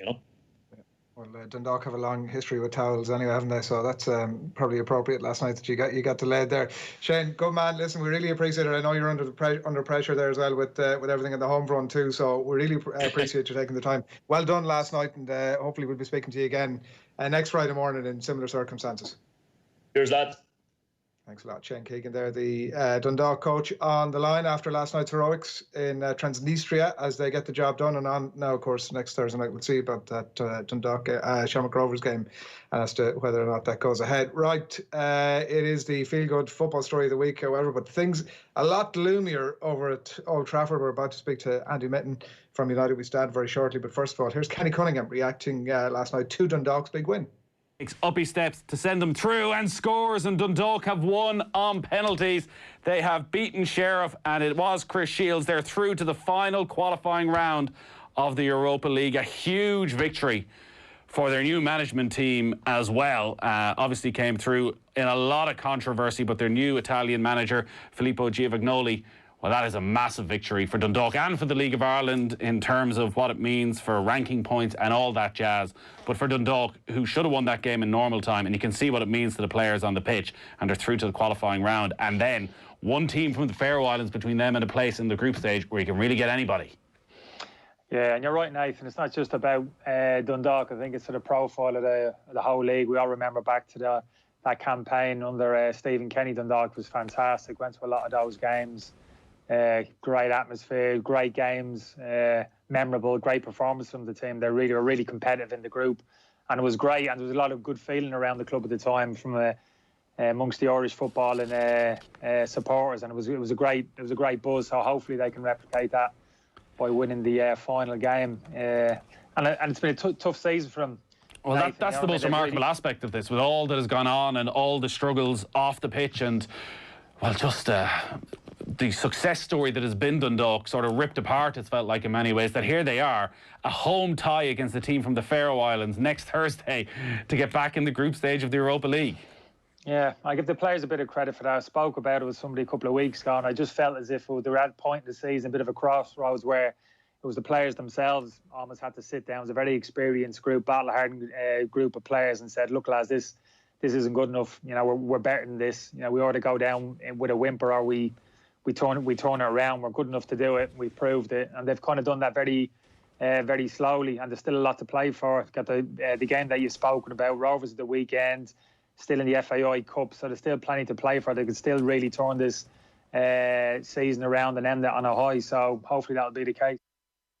Kenny Cunningham talking to Nathan on the show last night, probably amongst the least controversial things that Kenny's had to say this week, and that was his thoughts on Dundalk's win in the Europa League. And we'll keep a very keen eye on the lead into events on Thursday night at the Aviva. And I should mention as well that Shane was talking about the birthday boy Gary Rogers and his heroics last night in the penalty shootout, and he's going to join the lads on Off the Ball this evening on the radio from 7 o'clock, so keep an eye out for that a little bit later in the day as well. And also keep an eye out, we're going to be talking rugby in just a little bit. Alan Quinlan is going to join us on the line. There's lots to get into there as well. We're going to bookmark the end of the rugby season. Of course, it won't be long before it kicks off again, but some more reflections obviously on Leinster's exit from the Heineken Cup last weekend, and exactly how much of a deep crisis it is for Leinster. Some suggestions this morning. Johnny Watterson of the Irish Times saying that maybe it's time that Leinster made one of those a la Munster marquee signings. Maybe that's exactly what they need to get themselves over the line, in the mould of a Rocky Elsom or a Nathan Hines or a Brad Thorne, and that maybe that is the route for this team to go. So we'll get Alan's thoughts on all that, and as well we're going to mark the end, at least of the Irish part of his career, of Rob Kearney. He, it seems now, is off to the Western Force. You don't hear of a lot of players going in that direction. In fact, you don't hear very many players from this neck of the woods who've played at the level that Rob Kearney's played at going to Australia in general, but he's going off there. There seem to be a huge amount of links to Rob Kearney's career necessarily, or Irish links there, but that seems to be the path ahead for him. So we'll get Alan's thoughts on all that. And if you have any thoughts for him, by the way, do get them into us. We're going to talk to Phil Egan as well a little bit later in the show, and we'll look ahead to the games that you must watch for the weekend ahead, and Phil is going to mark a card on all of that. And by the way as well, we do hope to speak to the man behind the Mick McCarthy house track. Well worth checking out if you haven't seen it, on Twitter. He's been producing this for the last few weeks. An absolute banger, and a mystery banger. It appeared up yesterday, doing wonders on the internet, taking Twitter by storm. And we're going to talk to the man who's produced all that. We hope to speak to him anyway a little bit later on before we leave you this morning. And a message in from Stephen Cooney as well, saying, "Good man, Shane. You took your yellow like a champ. Come on the town." He says that's in relation to our chat there with Shane Keegan just a couple of moments ago after Dundalk's heroics in Transnistria last night. Pretty eventful game. I was watched it, as I said, from about a half an hour in. I'm kind of astonished that Dundalk weren't able to get it done before it reached penalties, but there we go. It's all onwards and upwards for that new Dundalk management team, and it's all turning up millhouse for them. And a penny for the thoughts of Vinnie Perth, I suppose, this morning, whose group by and large that is. But they're going on to bigger and better things, it seems, and if they could get themselves into the group stages, the Europa League, that'd be a wondrous thing for the club, of course, financially, these crazy uncertain times, and as well for the League of Ireland with the various ranking points that comes with that, and the possibility for the other teams in the League of Ireland to be keeping an eye on that and maybe benefit from that down the track. You wonder if in that context Shamrock Rovers would be more than happy this weekend to say, listen lads, we leave you off, you go and prepare for the game, it's for the betterment of the league, and we'll see you in a couple of weeks' time. Or in fact the short-term need of 3 points and the opportunity maybe that exists there for Shamrock Rovers is going to be the most impressive or pressing thing for them. So we'll see exactly how all that pans out over the next little while. We do want to get your thoughts this morning. Follow the lead of Stephen Cooney there and get your thoughts into us. You can hit us up on any of the usual social channels, get your thoughts into us, and we'll put your questions to Andy Mitten, who we have upcoming. Or other than that, you can also, if rugby is more your game and you want to get thoughts in on that, please do feel free. Or indeed, if you've been watching the golf over the last 24 hours, do get your thoughts into us over the next little while. And a reminder as well that OTB AM, live in association with Gillette. Good mornings start with Gillette, giving you the confidence to tackle the day ahead. I believe we can say good morning to Andy Mitten. Good morning, Andy. You can say good morning. How are you doing? That's enough filibustering from me for one morning. Thanks a million for taking the time to join us this morning. Andy from United We Stand. Of course, there's plenty to get into, Andy, and I know that people who follow you on Twitter will have seen your thoughts after the game last weekend. There's obviously a temptation at when you see a game like that to sort of reach for the existential crisis button, but I did wonder in your own thoughts on it whether this was just a bit of a blip, there's a bit of rustiness, or it does represent a significant step back for this United setup. It was only one game, but it was a horrendous game. It was a horrendous result. It was the third time in as many seasons that Crystal Palace left Old Trafford with points, and slightly odd because when United play at Selhurst Park, they almost always win. But it came at the end of a week where there's pretty much a perfect storm against Manchester United. The frustration from fans about the lack of activity in the transfer market continued to build.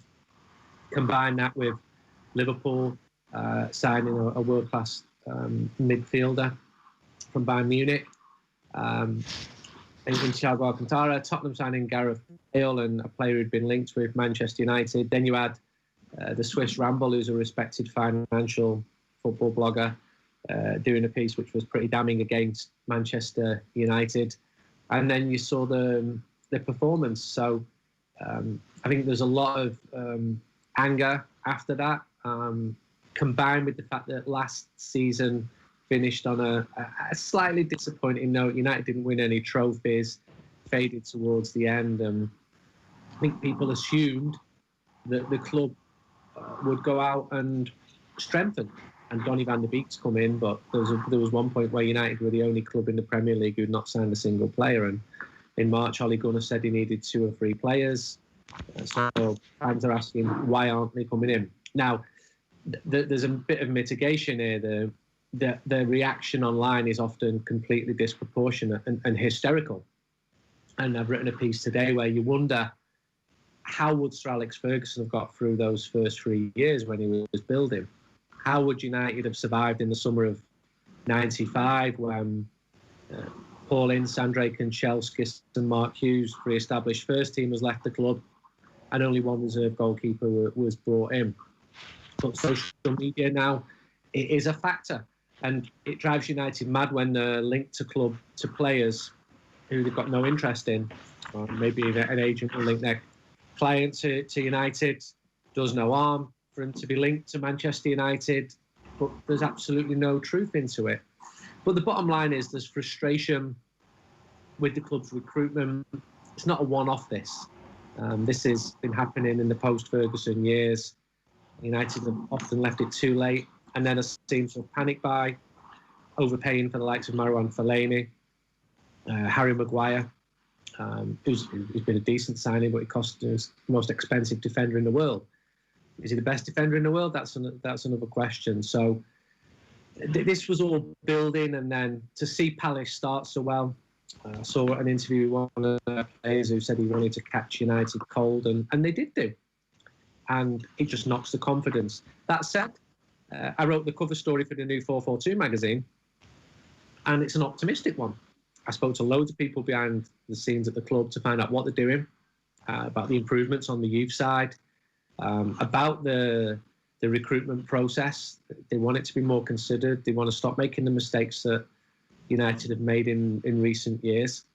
But when you write an optimistic piece, and it's a big 4,000 word piece, it just jarred with the mood of last weekend following that defeat to Crystal Palace. It's interesting thinking about the social media element, Andy, because there was that ESPN piece last week where their sources said that the club were frustrated, surprised about posts online about fans suggesting United missed out on Bale and Reguilon. And in the same piece, I quoted Richard Arnold from February saying that Igalo was a top trend on Twitter when he signed and claiming that this as a victory. So which way do Manchester United want it? Do they want to be the most socially media recognised club in the world, or do they want their fans to shut up because they can't have both? They can't have it both ways. I've been at a web summit, which is organised by an Irish lad in Lisbon, where Richard Arnold was there, and he had a PowerPoint presentation where he spoke about the interactions when players are linked to Manchester United. And the club actually used this to get Paul Pogba, because he wanted to go to Madrid in 2016. And United said, look, when you were linked with Madrid, there was this number of transactions, interactions, whatever you call them. When you were linked with Man United, there were 6, 7, 8 times as many. And also, if you go to Madrid, you'll be the 4th or 5th man there. If you come to Man United, you'll be the main man. We'll build the team around you. So when United are caught in sponsors, which they do very successfully, and they're still a trailblazer commercially, they use these statistics, but they've created a rod for their own back because they've appealed to a new global fan base, and it's the same for all the super clubs. You know, Barca have got fans who started watching Barca when they were winning everything, and they think that's the norm. And United have got fans who think that United should be winning the league every single year. And when that doesn't happen, or when United were as poor as they were at times last season, quite rightly, they get annoyed with that. But the transfer stuff, it is madness. It's absolute madness. And what did the club do about it? Because somebody said to me, why don't they just deny it? Why don't they just deny the link to a player? Okay, so what happens when they actually do want a player and they don't deny it? They lie. Then everyone's going to jump on it even more. So stories with Manchester United, they do so well online that you get... It's frustrating in some ways, because I remember going to, as a journalist, it's frustrating.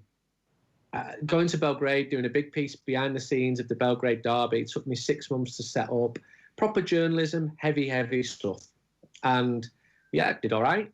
But I spoke to someone in Madrid for 10 minutes and did a piece, and it got 20 times as many hits. So what's my editor going to tell me next time? Yeah, we love your long reads where you go and interview people and you dig out sources and blah, blah, blah. But yeah, just do as a piece on, I wouldn't say speculative transfer story because I've got proper sources. But that just shows, I saw last night United are definitely doing this bid for Sancho next week. And I thought, well, that's news to me. And you have this obsession of like, is this journalist reliable? Is that journalist reliable? And I do stuff myself where it's dangerous for journalism because people will read something they agree with and you're the best writer ever. And if they disagree with it, you're the worst writer ever. And how on earth are you making a living out of journalism? Now, my job should be to tell the truth, not to say that if United are not signing a player and I say that might not be what you want to hear, but that doesn't make me bad at my job. Doing the job, I did it with one player earlier in the season and spoke to 4 different sources to say this is just not true. And then I got 7 hours abuse online. But it wasn't true. Didn't happen. And, I can handle it. I've done it for a long, long time. It also is completely different to the real life world. You go to the matches and if you meet, it's fine.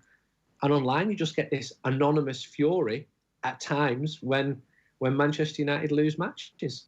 I don't pick the team, There does seem to be this sometimes comical world that particularly exists on social media where insider journalists are held up as the Richard Arnolds themselves. Through no fault of their own, obviously. Arsenal fans have a particular soft spot for David Ornstein of The Athletic, for example, and whenever a deal gets done, he gets the credit. It's a very strange subculture of the online world, which has boomed and exploded into something that you can't avoid now. It's mental, and you mentioned David Ornstein, who did very well, and he's good, and he works hard, and he's got good contacts. And when he personally wasn't sacking Unai Emery from Arsenal, he got absolutely slaughtered. And it's like, this is a job to report on events. Yeah, but you must know, why has it not happened? Why has it not happened? There's so much frustration there. And there's some complete blackers out there. Absolute blackers, never been seen in a press box in their lives, at a press conference, and cultivated an image as being, transfer insiders. And then you've got another subculture of the European transfer chasers. Some of them work very hard and they speak to lots of agents and they get good stories, but there's this addiction to transfers. We had a cartoon in United We Stand last month called The Transfer Junkie. And it's a guy sat in his bedroom going absolutely mental because United have not signed the 6 players that he wanted to sign on the first day the transfer window opened. And obviously it's a joke, but there's some truth in it.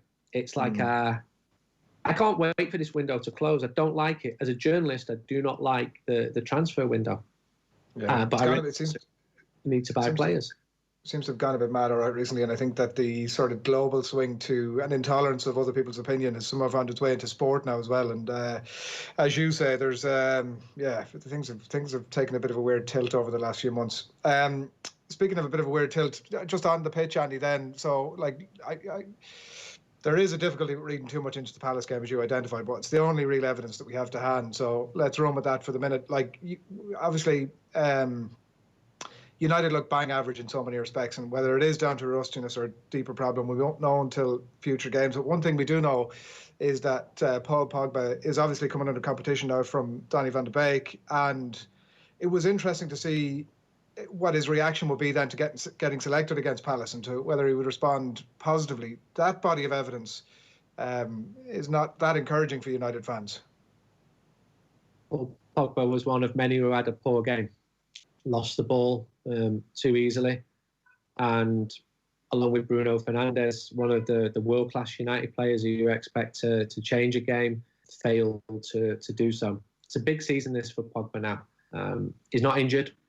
If we'd been speaking at the start of this year, I think most United fans expected him to leave. probably wasn't a huge list of suitors for him, even pre-COVID, and United were under no intention to sell him. He's viewed as being an enigma at the club. He just needs to be more consistent because he's clearly very talented, but United need to see this on a consistent basis. Yeah, Palace was poor. We could judge a little bit on Luton, but that was a weaker team. But you saw the free substitutes coming on with 13 minutes to play. Fernandes, Rashford, Greenwood brought a pace which had been lacking in the side.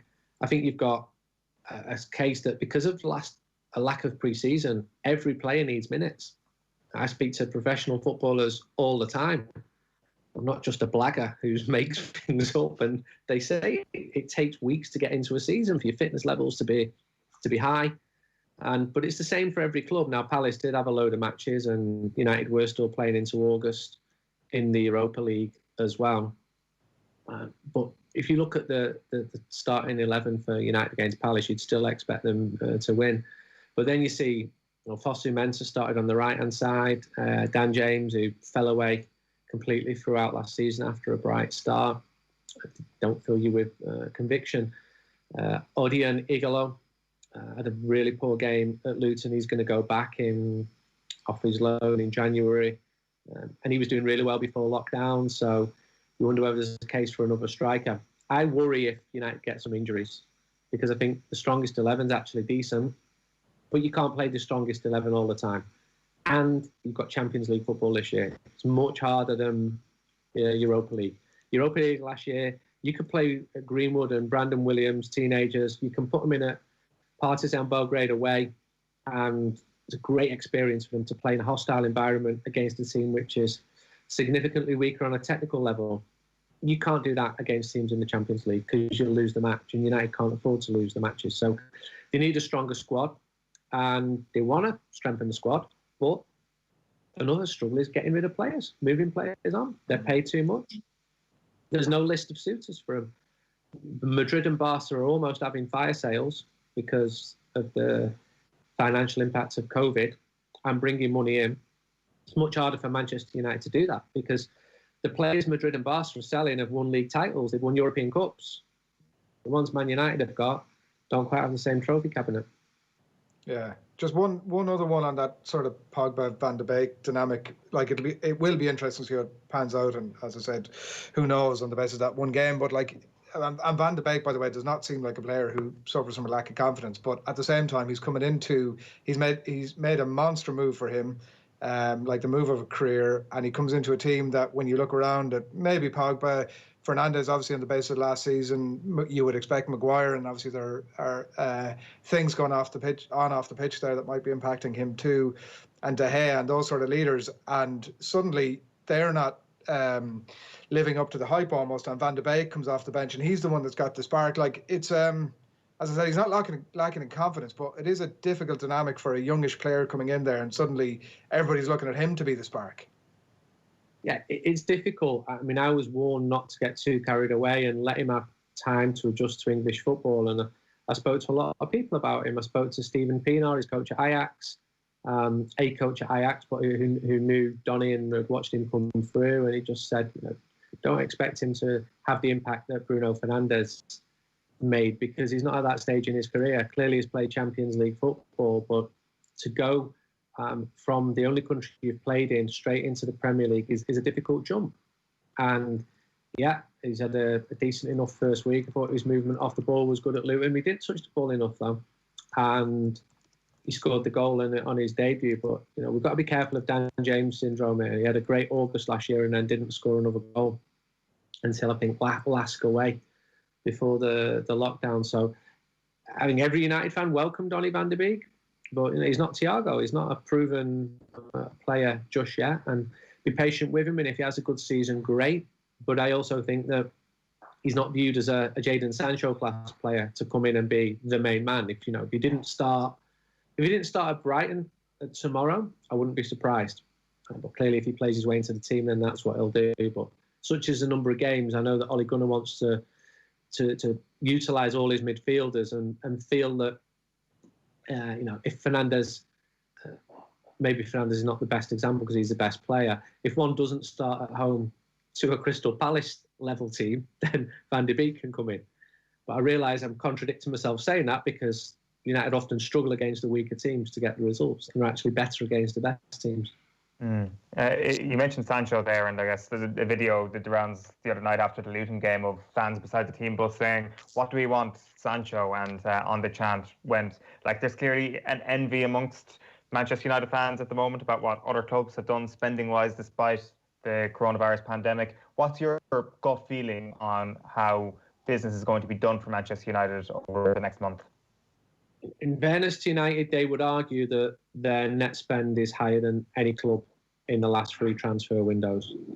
United have spent, they've just spent badly. Not in the last 3 transfer windows, but in the last 7 years, and struggled to get big money in for players. They did that for Romelu Lukaku. They tried to get better money in for Chris Smalling. I think I know the club still wants to strengthen in this transfer window. Jadon Sancho has been the main target for United, to the point that other agents who want to put their players into the club, United have not even been getting back to them, and they feel that United are just going all out for Sancho. I've maintained for a long time that I cannot see United paying 120 million for Jadon Sancho in this COVID environment. And then you have Dortmund, who don't need the money like they did do 15 years ago when they were about to go under. So there's an impasse which has not been broken, and maybe the player needs to say, I want to leave. And then a club doesn't want a player who wants to leave. I don't know how strong his desire is to leave, whether he'll force the move because that can get ugly. Players have done it in the past. And I spoke to a former United player this week who played for many years at the club and knows all about transfers. And he opined that the United have lost the ability to do the dark arts of transfer in the Ferguson days. And Fergie made some errors as well in the transfer market because it's not an exact science. A potential player would know exactly where United wanted to play him, who he was going to play with. He'd been mesmerised, he'd been hooked, he loved the idea of it. And then he went to his agent and said, I want to leave, I want to go, I want to go. And if you're Tottenham and you've got Dimitar Berbatov and you know he wants to go to Man United, makes it much more difficult to keep him. You can try, you can go for your brinkmanship, but Fergie was good at the dark arts, but he was Ferguson. I know Ollie does try and do a lot of talks with players or potential targets. He did that a lot with Wan-Bissaka last year. Well, the club definitely want to strengthen and they want to move players on as well. But there's also a lot of uncertainty. Every home game without fans costs Manchester United just over £4 million. Can I ask you on that, Andy? Because there's some stories doing the rounds this morning, like on that number particularly, like Sean Engel in The Guardian is writing about the calls for the Premier League to bail out, or for elite sport and by association the Premier League to bail out those with sort of less pots. The Culture Secretary, Oliver Dowden, saying that he knows that clubs are going to come under pressure with no fans. And there is an idea now that sport, particularly at the lower levels, is facing something of an existential crisis. Martin Ziegler takes on the point in the Times where he says that Premier League clubs saying that they'll only help if there's a guarantee that fans can get back into stadiums. What is the appetite of a club like Manchester United or the others that operate at that level when they themselves obviously are having to maybe lay off or furlough staff as well? What is the appetite amongst those clubs to prop up the lower end of football? United want fans back in the stadium. I wrote the story. Martin Ziegler's been right on top of fans coming back, but I wrote the story about 12,000 fans for the Palace game. That's what United were pushing for. Probably good that none of them ended up watching that Palace game, but the mood darkened around the COVID figures ahead of that, and it wasn't allowed. And I realised, me saying United should be spending money, or my tweet at the weekend where I said stop messing around, get the players in, and then you get clubs whose entire future is threatened. And I spoke to the chairman of Trafford yesterday. It's the closest league club, semi-pro club to Manchester United, and their average crowds are 300. They've got a good relationship with Man United. They're semi-pro, and their capacity has been limited to 400. And they actually had 400 last weekend because there's a huge demand to see live football. And then I spoke to the chairman yesterday, and he said, we're now being told there's going to be another reduction and you've got to offer table service. I mean, the idea of putting tables around a football pitch, it's bizarre that you can't have 400 fans easily socially distanced around any football pitch, you know, be it in Bray or Manchester or Galway or whatever, and same for rugby or cricket. And there's a big financial issue here. Clubs below the Premier League are more reliant on fans coming through the turnstiles. It's a greater percentage of their income. There's huge concern. The National League, the 5th level, there was great reluctance from most of their clubs to even start the season next weekend without fans. That's where they're getting the money from. There can be streaming options as well. I think United have acted really well in the lockdown in terms of looking after their own staff. They didn't furlough staff. Engaging with the local community. They've been pretty fan-friendly as well. But they're also going to look at their own balance sheet. And I'm sure they could help out local clubs. And whether that's more of a redistribution of the television wealth, I don't know. The biggest problem for the Premier League clubs, if there's going to be huge cutbacks, is the salaries of their first-team players, because they take up such a huge percentage of their overall revenue. So if everyone's taking cutbacks, okay. Does that also include the Glazers not taking a dividend from Manchester United's profits? Will it even be a profit this year? But clubs cannot go bust. Macclesfield Town went bust. Bury went bust last year. Greater Manchester's a hotbed of football. And in the last few years, Wigan fans are being shafted. Bolton fans were shafted. Bury, Macclesfield. This shouldn't be happening. These clubs have got their own constituents. They're well supported. Okay, some of them were badly run. Oldham Athletic fans have not been impressed by their ownership at all, but Manchester just shouldn't be about United and City. Football clubs play a huge part in their local community. They are physical assets in the middle of their community. Football is not just something that you watch on a screen. And if I go to Trafford games, I see older local people. They can't deal with the hustle and bustle of going to Old Trafford or to City anymore. And they like to go there to socialise. They don't want to be lonely. They want to go and have a pint and watch football. And then you bring into play mental health and what going to watch football does. So it's a very wide-ranging issue, and it looks pretty bleak. I mean, I do a fanzine where we sell to fans outside football matches. It's hitting us badly. We've had more of a shift towards postal and digital subscriptions, but I think this is affecting everybody in one shape or another. Yeah, that's not done yet. Andy Mitten, thanks a lot. Thank you. Andy Mitten of United We Stand on the line there, but thoughts on all things Manchester United. We have plenty more to come, by the way, so stay tuned. A little bit later on, Phil Egan is going to join us to look ahead to the weekend's football and market card as to what games exactly it is that they're pretty much all on the telly box now, and obviously on the radio as well. And he'll market card as to which games it is that you should be looking at and keeping an eye out for this weekend. So all of that to come. But right now, time for the papers. OTB AM.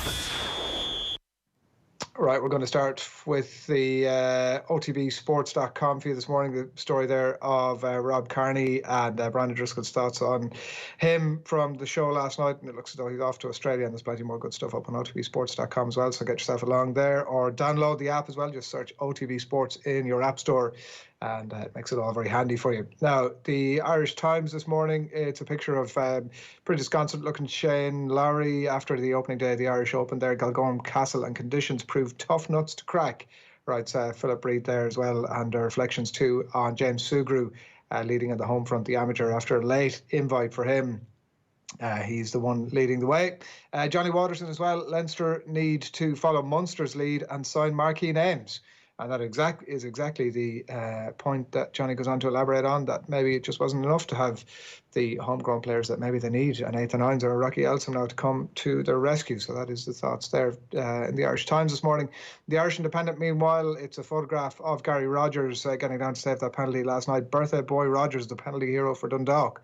Writes Dan MacDonald there, and plenty more inside as well, including Carney set for fascinating finale after Irish exit. That's the Irish Independent for you. The Herald this morning dubs to mix old and new.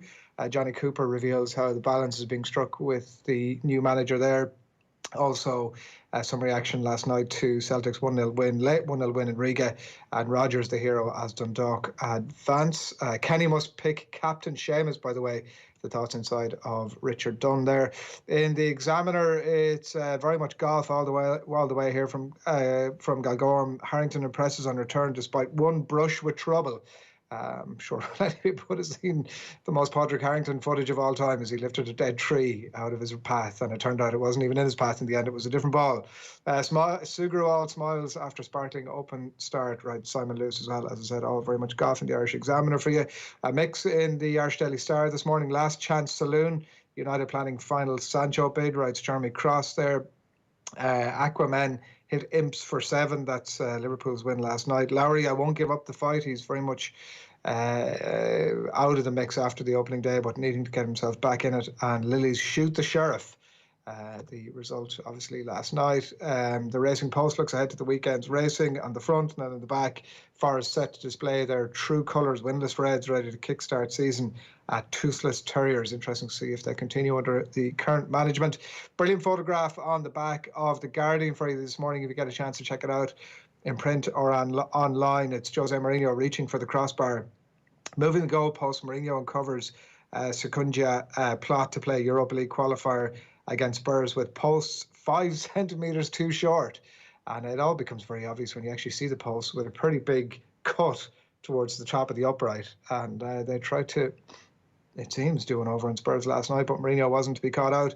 Premier League pressure, I mentioned that story with Andy Mitten there. Sean Ingle writing that government calls on top tier to bail out lower league clubs. That's The Guardian for you. The Times club's bailout ultimatum is that follow-up line from Martin Ziegler. And photograph 2 of Liverpool in action there last night. Super Sugru, writes Philip Quinn on the back of the Irish Daily Mail this morning. Harrington very impressed by On Fire Amateur in that photograph of him lifting a tree. It'll be up there, photograph of the year, I think, lifting a tree out of the rough stuff. And Carney Eyes move to Oz after emotional farewell, writes James Murray there with the links to Western Force. That's the Irish Daily Mail. The Sun, I shut out the sheriff. I'm having that as tab in the morning for you. The Mer done it is Dundalk's win and Transnistria last night. Cork ace Aaron rocks the rocket. Meanwhile, that's Aaron Hill beating Ronnie O'Sullivan last night at the European Masters. That's the Irish Mirror for you this morning, and that wraps up what's happening on the back pages. Now it is time to turn our attention to, I think we're going straight to rugby on, if that's, actually just before we do that, a reminder that OTB Sports, in partnership with Cadbury FC, we've kicked off a brand new series of in-depth chats with some of the biggest names in football. The third episode is going to see Gary Neville and Teddy Sheringham sit down for an in-depth chat, and it'll be brought to you on OTB social channels, on OTB Sports Radio on Monday, the 5th of October. So keep an eye out for that. It's going to be absolutely belter. Joe Malloy in conversation with Gary Neville and Teddy Sheringham. It's coming your way, and it's all thanks to CadburyFC.com. You can check out that website for updates and promotions and giveaways as well. Okay, that's it. Rugby next with Quinny after these. OTB AM. This is OTB Sports Radio. Looking for a football show with a bit of a twist? Ferguson has a knack for seeing maverick and, kind of creative genius and sort of letting it flow. Team 33, the football magazine show for the football purists. The very best interviews with the cult heroes of the past and a look at the cultural side of football.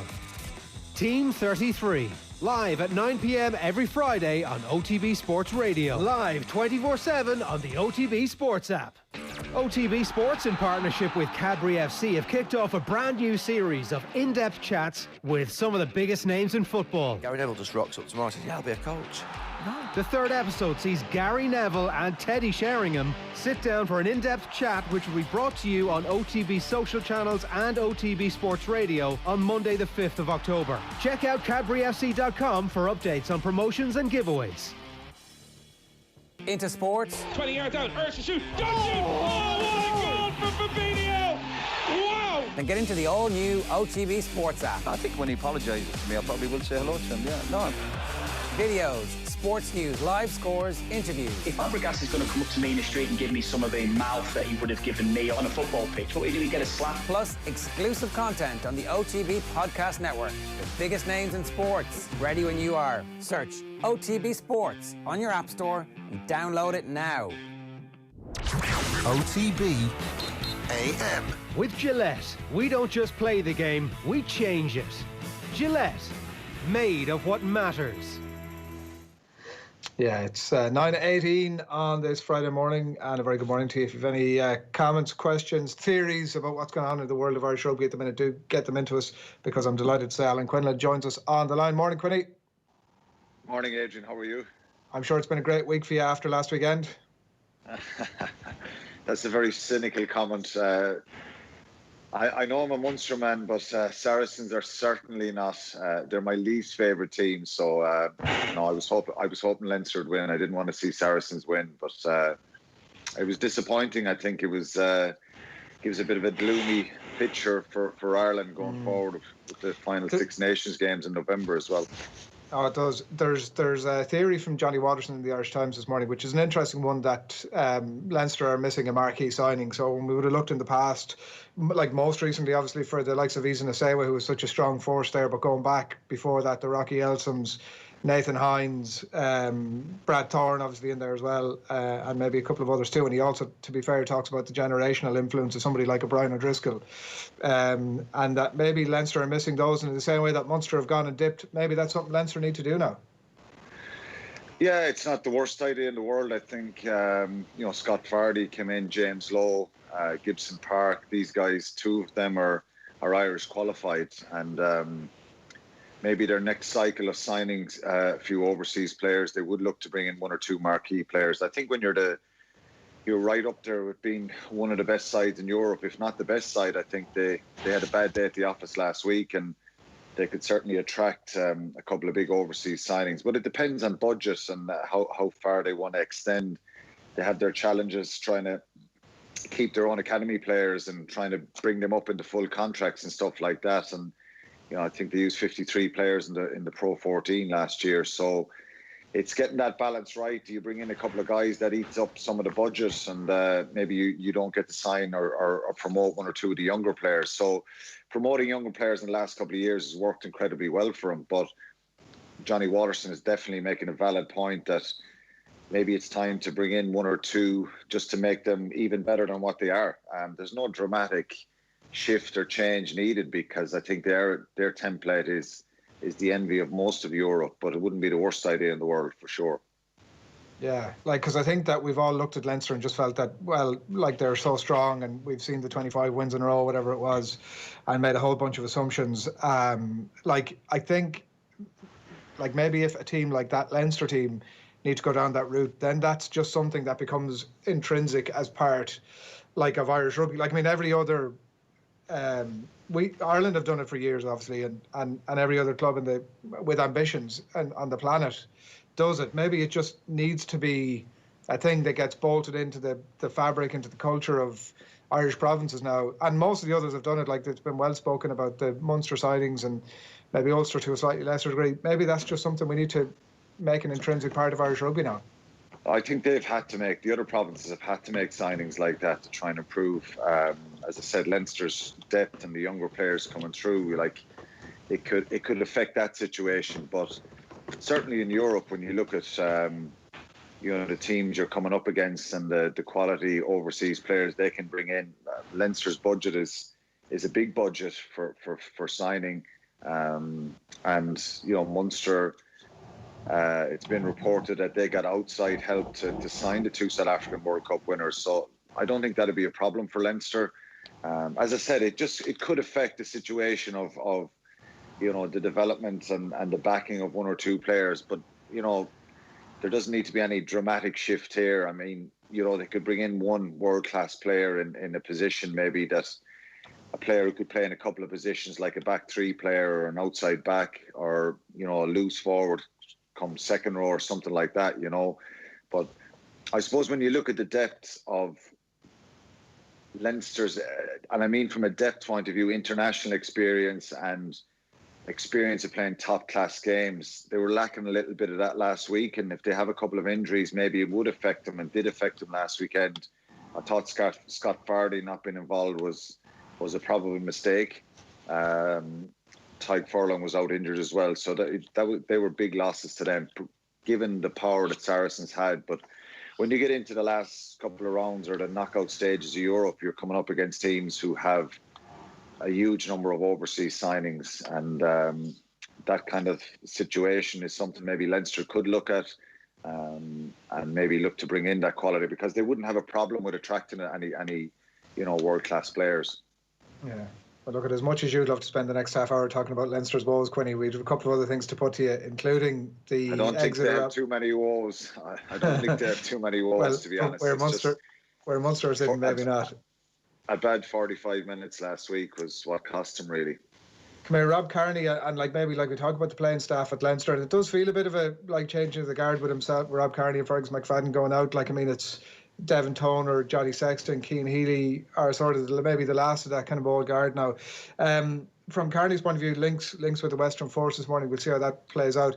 The one thing that's always mentioned, and Brian Driscoll was talking about it with Nathan on the show last night as well, is Enfield, obviously, and the famous talk to effectively calling out the Munster lads. Were you in the room that time?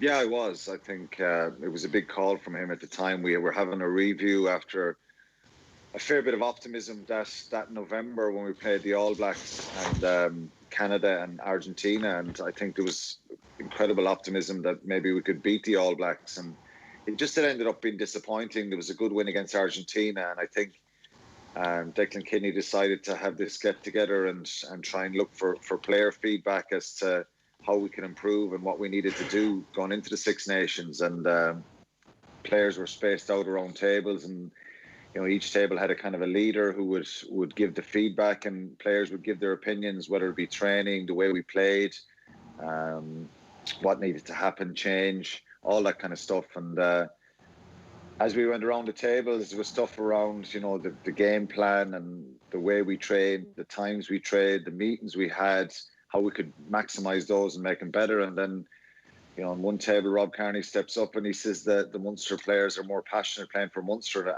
than they are for Ireland. And there was kind of an eerie silence after he said that. And some people maybe got a little bit kind of offended at the start of it. And it was. And did that come out in the conversation, Quinny, at the time? Yeah, I think one or two people kind of challenged him on it and said, "What do you mean?" And he elaborated. And I think Marcus Horn was one of the people who kind of stood up and he spoke about what he meant. And that I think most of us as Munster players, it wasn't even an offence, but we didn't agree that we didn't turn up for Ireland and think that, well, Munster is more important. And I would stand over that no Munster player thought it was more important at the time. There was there was some credence and argument to what he was saying about maybe creating more of a togetherness and more of a vibe of one goal as a group and trying to make the team, more united, if you like. It wasn't that there was any sort of divides, I think, but naturally when, the squad get-togethers kind of would split up and people would be moving around the hotel. You'd see Leinster players together, Munster players together in different groups. And, if there was a social outing or something. I remember being in Lanzarote one Christmas and there was a call to go out for a few drinks one night after a hard couple of days training. And there ended up being 7 Munster players in reception and 1 Leinster player, and that was Mal O'Kelly. And the Leinster players, a couple of them went out and had a few drinks, and we went out. So it was kind of, it wasn't really, it was more just that we needed to make more of a conscious effort to get to know each other better, to maybe talk through the rugby plan much better, and maybe show that we were more united. And I think that even though it came out and it was kind of, people raised their eyebrows to it, it was something that we laughed about afterwards, and I think it brought the squad together a bit more. And obviously, the squad went on and won the Grand Slam then a couple of months later. So.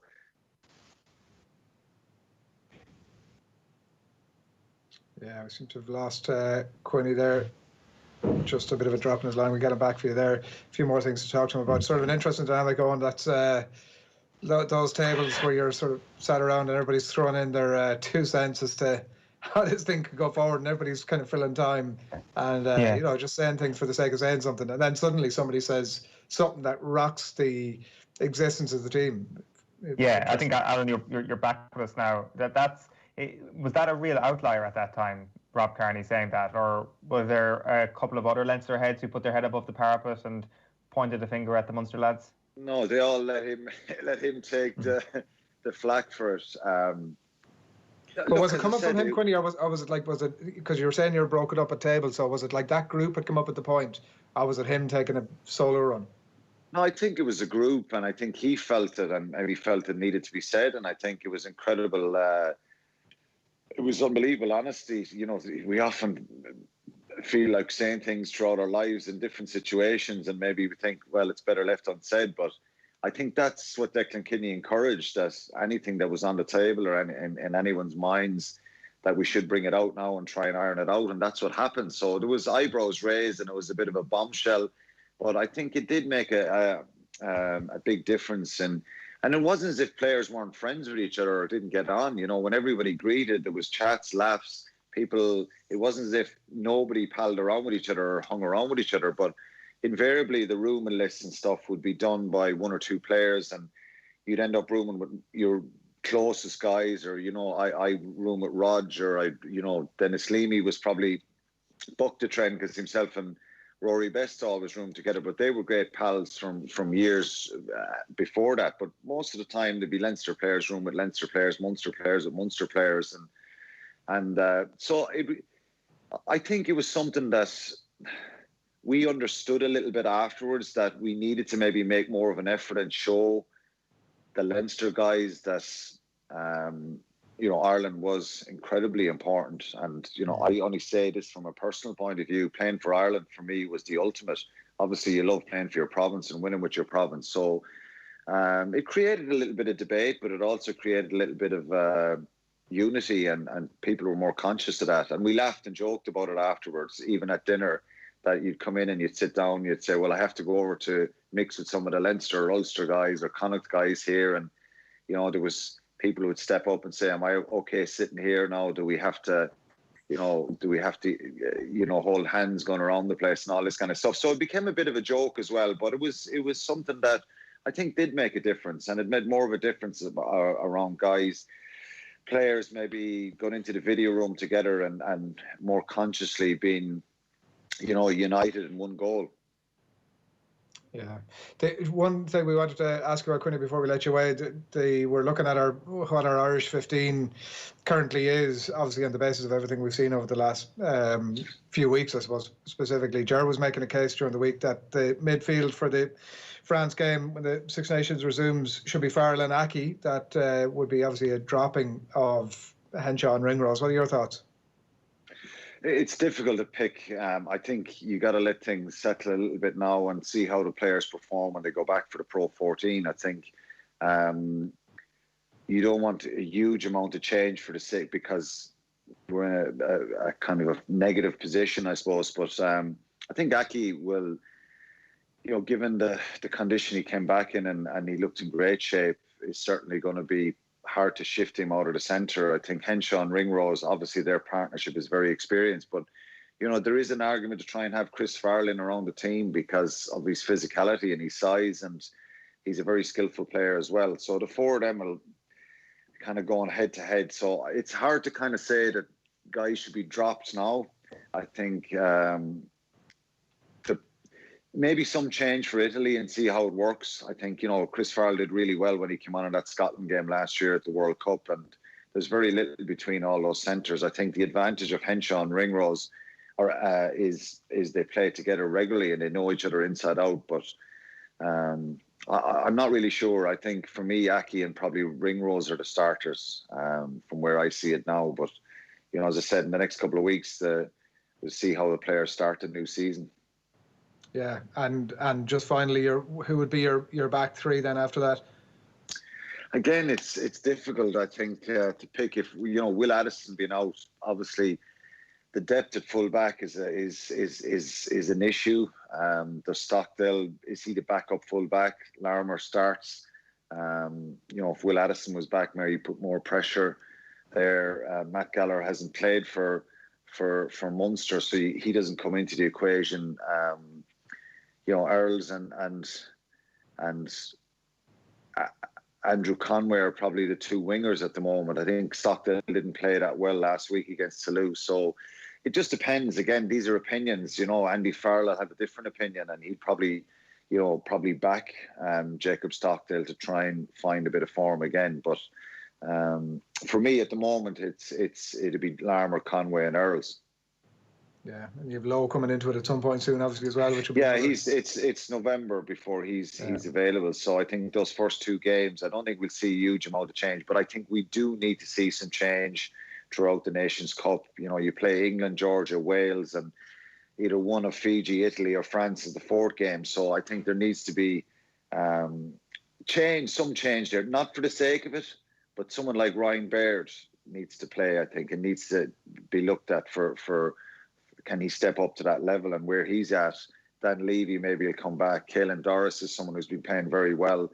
So there's certainly a bit of room to manoeuvre there, but not for the sake of it. I think there's certain areas that are a concern. Fly half is a concern. If Johnny Sexton gets injured, there's this development that's Joe Schmidt tried to do the last couple of years, bringing Jack Carty through and Ross Byrne and Joey Carberry, Billy Burns. We had 4 or 5. Now you're kind of thinking there's only 2 there really at the moment. So there's a few concerns. Obviously, loose head prop. Dave Kilcoyne is out injured. Keane Healy didn't have his best game. Furlong is out. So there's a few injury concerns and issues there that need to be sorted out. And look, hopefully get as many players as possible fit and try and get a little bit of momentum with the first games. Good stuff. It's normally at this point, Quinny, we'd say, right, we'll talk to you in a couple of months as the season is drawn to an end, but we'll talk to you next week. Cheers. Thanks, lads. Good man. Thanks a lot. Alan Quinlan on the line there on all things rugby. We're going to talk football in just a couple of moments' time, but first a reminder that the brand new podcast from the 20x20 movement, Choose What's Next, is now live. You can head along to, it's been pushed out in the Off the Ball channel, so go along and check it out there, or go to the 20x20 website. It focuses on where women's sport will go from here as the 20x20 movement that was initially laid out comes to a close, and that's available on 20by20.ie and is very much worth your time. So I think we're going to go straight into football, and I think Phil Egan is standing by. Good morning to you, Phil. How you doing, lads? How are you getting on? Phil, this is a brand new feature that, depending on the success of it now over the next few minutes, is going to either be a one-off or come into your screens every Friday morning, and it's about the must-watch, might watch, or won't watch for the weekend. Yeah. And I'm looking at Phil Egan's must-watch list here, and it's pretty much got everything on it. Yeah. Well, I think, honestly, I could actually make a case to watch every game, because the way things are, obviously, we've no fans there, so they've rescheduled things to suit the TV companies. So you could actually sit there and watch every game. You could actually watch every game, and there's a few there where you might take off. You think, do you know what, I need to have dinner. Maybe I'll keep an eye on this one. I'll pop in and out of the room to see how it's going. But yeah, honestly, I remember when there was no Premier League or there was no sport, I remember thinking at the time, when it comes back, cherish every game. Treat every game as the last game you might ever see. So you're there looking at Burnley, Southampton, you're thinking, I don't really want to watch that. But then you find the angle, you think there could be a few Irish lads playing in that game, I better watch that. Let's see, have Southampton sorted out that high defensive line, and can Burnley exploit it? You find ways to make an argument to watch any game. Yeah, and then you get sucked into watching, the lesser teams like Crystal Palace, Manchester United, Phil, and you question your very existence. One of those games that I think, having spoken to Andy Mitten just a little while ago, that I think people will definitely be interested to see is obviously the lunchtime start tomorrow. Brighton against Manchester United, and the big question mark about it, I mean, I'd give us your take on why we should be watching it, but for me, it's, are United the United we saw last week, or is there another kick in them? Yeah, absolutely. It's actually, I think this is a nice fixture for United in the fact that what Palace did so well last week was they sat in their shape and they hit United on the break. But Brighton, since Graham Potter's come in, obviously a complete change in approach to what Chris Hughton was trying to do. And, you know, obviously they're into their second season under Potter, and you saw signs against Chelsea. Obviously, they absolutely ripped Newcastle apart last week. He wants his teams to play on the front foot, play possession football. Now, that's all well and good, but if you're playing against teams like Manchester United, United have the pace and power on the counter-attack to find gaps. And you just even think back to the game last season, that Bruno Fernandes goal in the second half where a ball's put in, Harry Maguire wins a header, Matic sprays a ball out towards the wing, Mason Greenwood fires in across, Bruno Fernandes volleys it in. Brilliant goal, brilliant counter-attacking goal. That's when United are at their best. This is something they've done so well under Solskjaer, when they are able to sit in and hit teams on the counter-attack, because a criticism that United have had is when they have to break teams down, they can be a bit predictable. Donny van de Beek said it last week after the Palace game. Obviously, he made his debut. He said they were too slow. This is a guy that played for Ajax. You know, they're encouraged, obviously, keep the ball on the deck, play one-touch, quick, fast-moving football. And he was probably a bit too honest after the game last week. And obviously, he made his first start against Luton in the League Cup during the week, so it'll be interesting to see if he's in the team. But no, I actually think this is a game that'll suit United. But the reason you watch it, though, is if United don't win, then we see nowadays, obviously, in modern football, one bad result can cause a meltdown. So if United were to lose their first two games of the season in the Premier League, it would be a serious meltdown. Yeah, like that's one reason to watch it. It's in your must-watch list. But also, I think Brighton are going to be one of the teams to watch all season long. Unbelievably exciting to look at the first couple of weeks.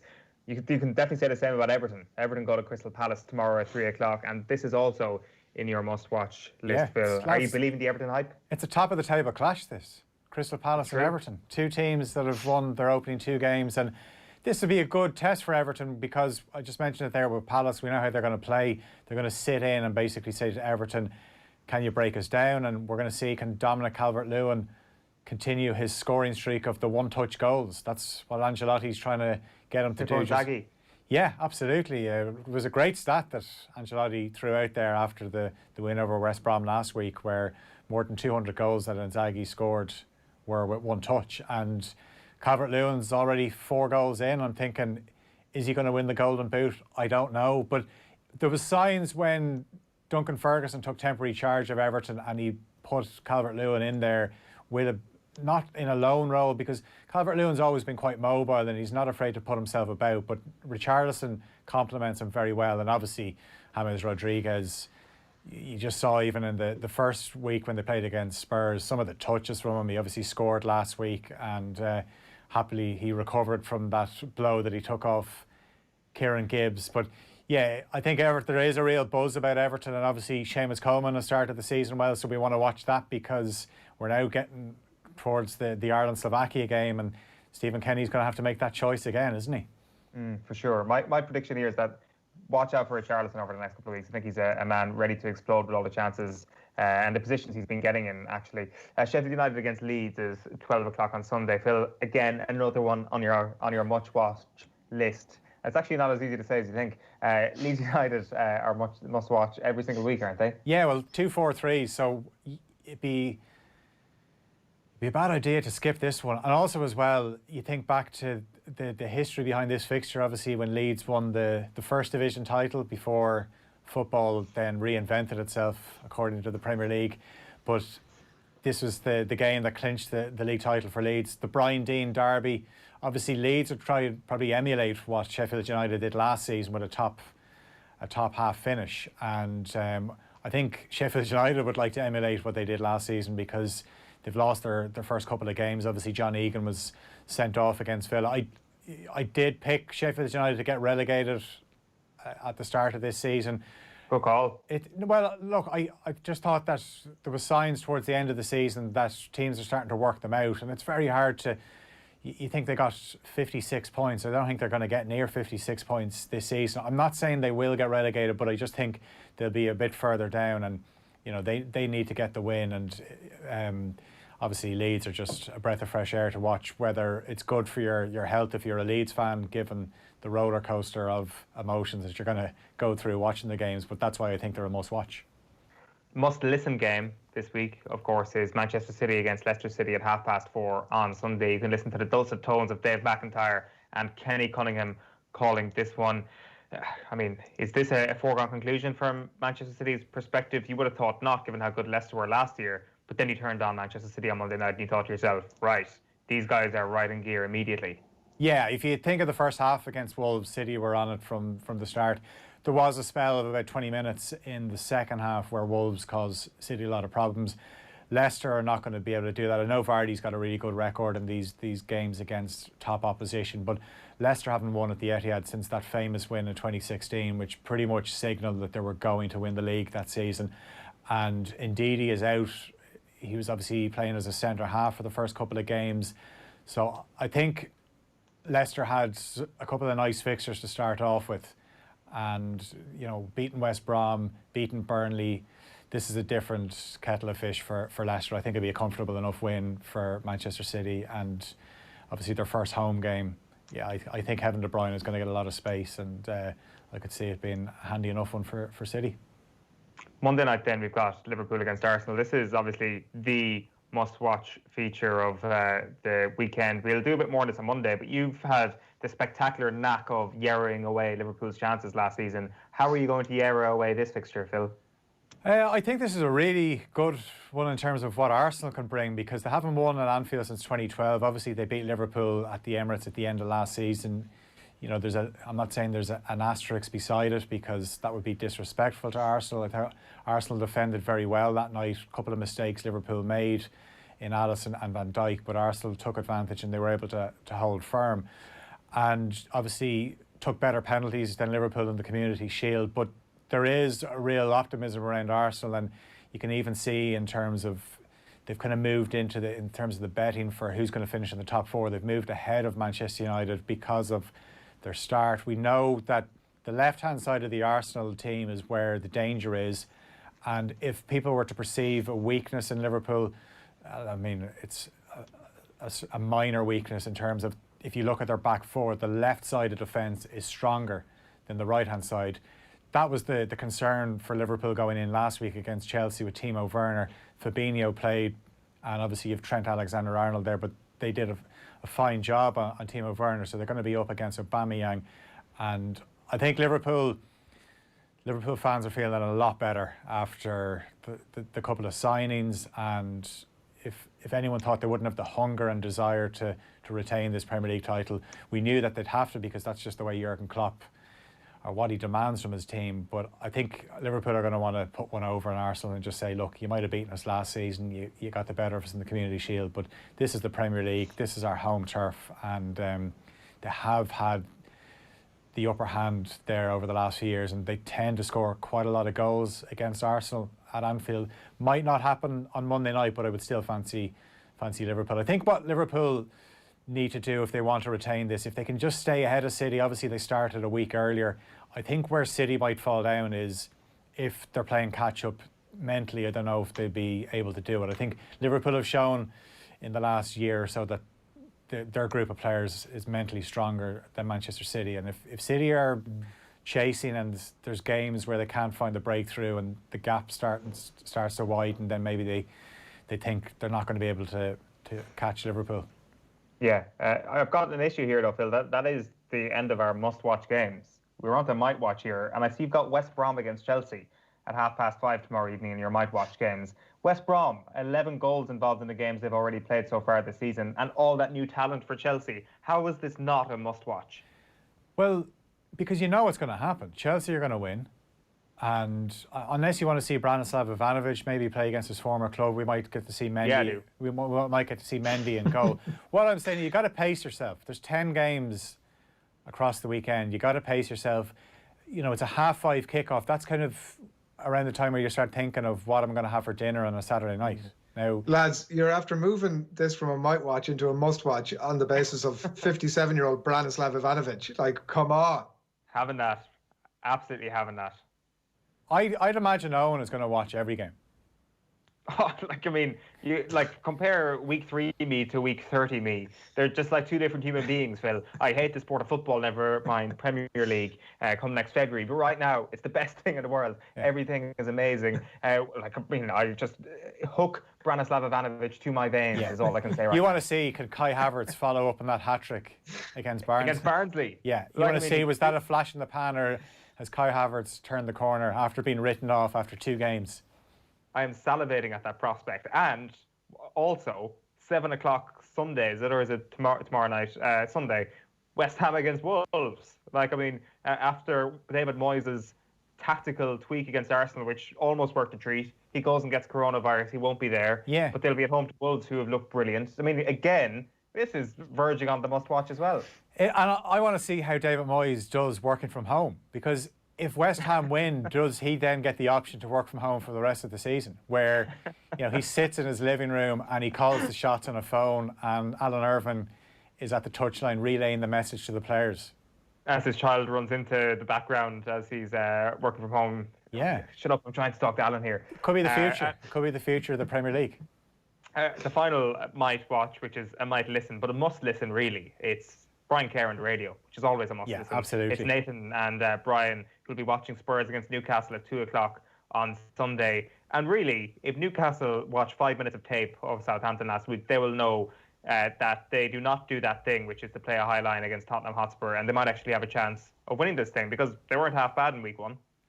They weren't, but you kind of look at who they beat. They beat West Ham, and they only had a couple of shots on target in that game. I don't really think going forward Andy Carroll and Callum Wilson is going to scare too many defences. But I think if you look at the first half of Spurs, it was a bit of a worry. Yesterday, obviously, Jose Mourinho had to come out and get the goals changed in Macedonia.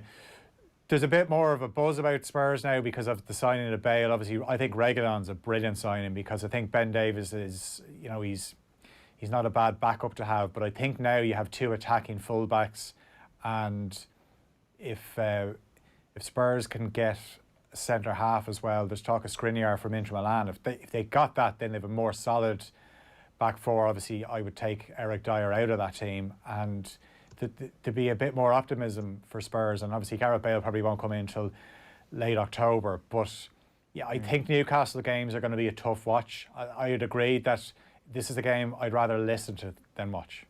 And you're not going to be watching Burnley against Southampton, which is a massive slight against Chris Wood and Danny Ings, as far as I'm concerned. And you're not going to be watching Fulham against Aston Villa as well at 5:45 on Monday, despite, of course, Conor Howard potentially playing in that game. You know, it's fine if you want to just completely disassociate yourself with Ireland. Also, as well, you said that West Brom versus Chelsea is a might watch. Well, Emma says that Arsenal against Spurs at 5:30 at the same time as that game tomorrow is a must watch. It's the quarter-final of the Women's FA Cup. So if you want something to do instead of making your dinner, Phil, then that's what you've got. That's a 2-screen job then, yeah? Obviously, Irish eyes on the Arsenal team with Katie McCabe. Spurs have made that great acquisition with Alex Morgan as well. I mean, when people say Spurs have signed one of the greatest players to play the game, people were like, well, Gareth Bale's like, no, Alex Morgan.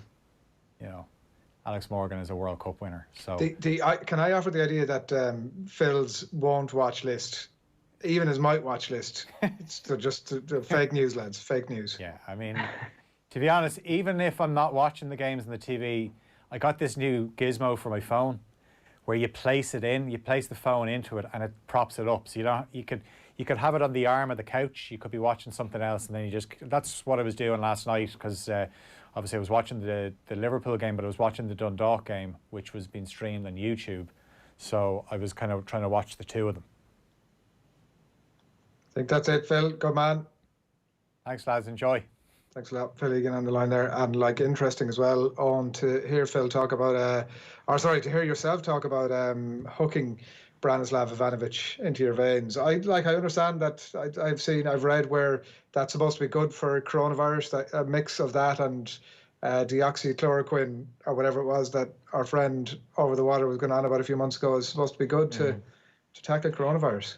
Branislav Ivanovic is a human embodiment of bleach. Basically, that's all I'm saying. I'm looking forward to that. Like I think that there is enough of a pep in this. Like the danger we obviously have over the next little while is just how gluttonous it's all going to be and how it's all going to become very, very quickly. Like there was still a lot of enthusiasm in this camp here for seeing Chelsea hammer Barnsley during the week because you still have the shiny new thing in Kai Havertz scoring a hat-trick. But how long will it take for that to wear off? Maybe never. Maybe this is the one season where the November slump and the other slump that comes around after all the Christmas fixtures die out in January or February. This could be the first season where those two slumps don't actually happen, and we could be doing the slot every week with a packed must-watch fixture list every single week. Yeah, we're going to take the Declan Lynch advice of don't ever not watch a football match. I think it's lifelong advice right there. I don't know what we're about to do here, Eoin, but we're going to do it regardless for the last sort of 5 or 6 minutes of the show. It is something completely different. This mysterious deep house track sampling Mick McCarthy went viral in the last 24 hours. You may not have heard it, but it is on the way currently to 500,000 listens. And we're going to be talking to the DJ behind the music next. Fans will be right up for it tomorrow. They want to see us get slapped. Yeah. Give him a nudge and tell him to shut his gob and support him.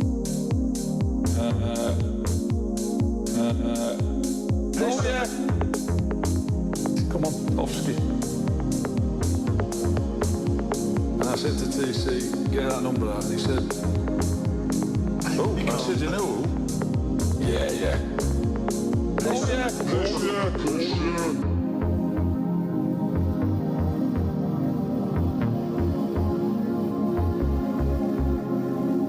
So it's not about one individual, it's about the whole team. It's got to be.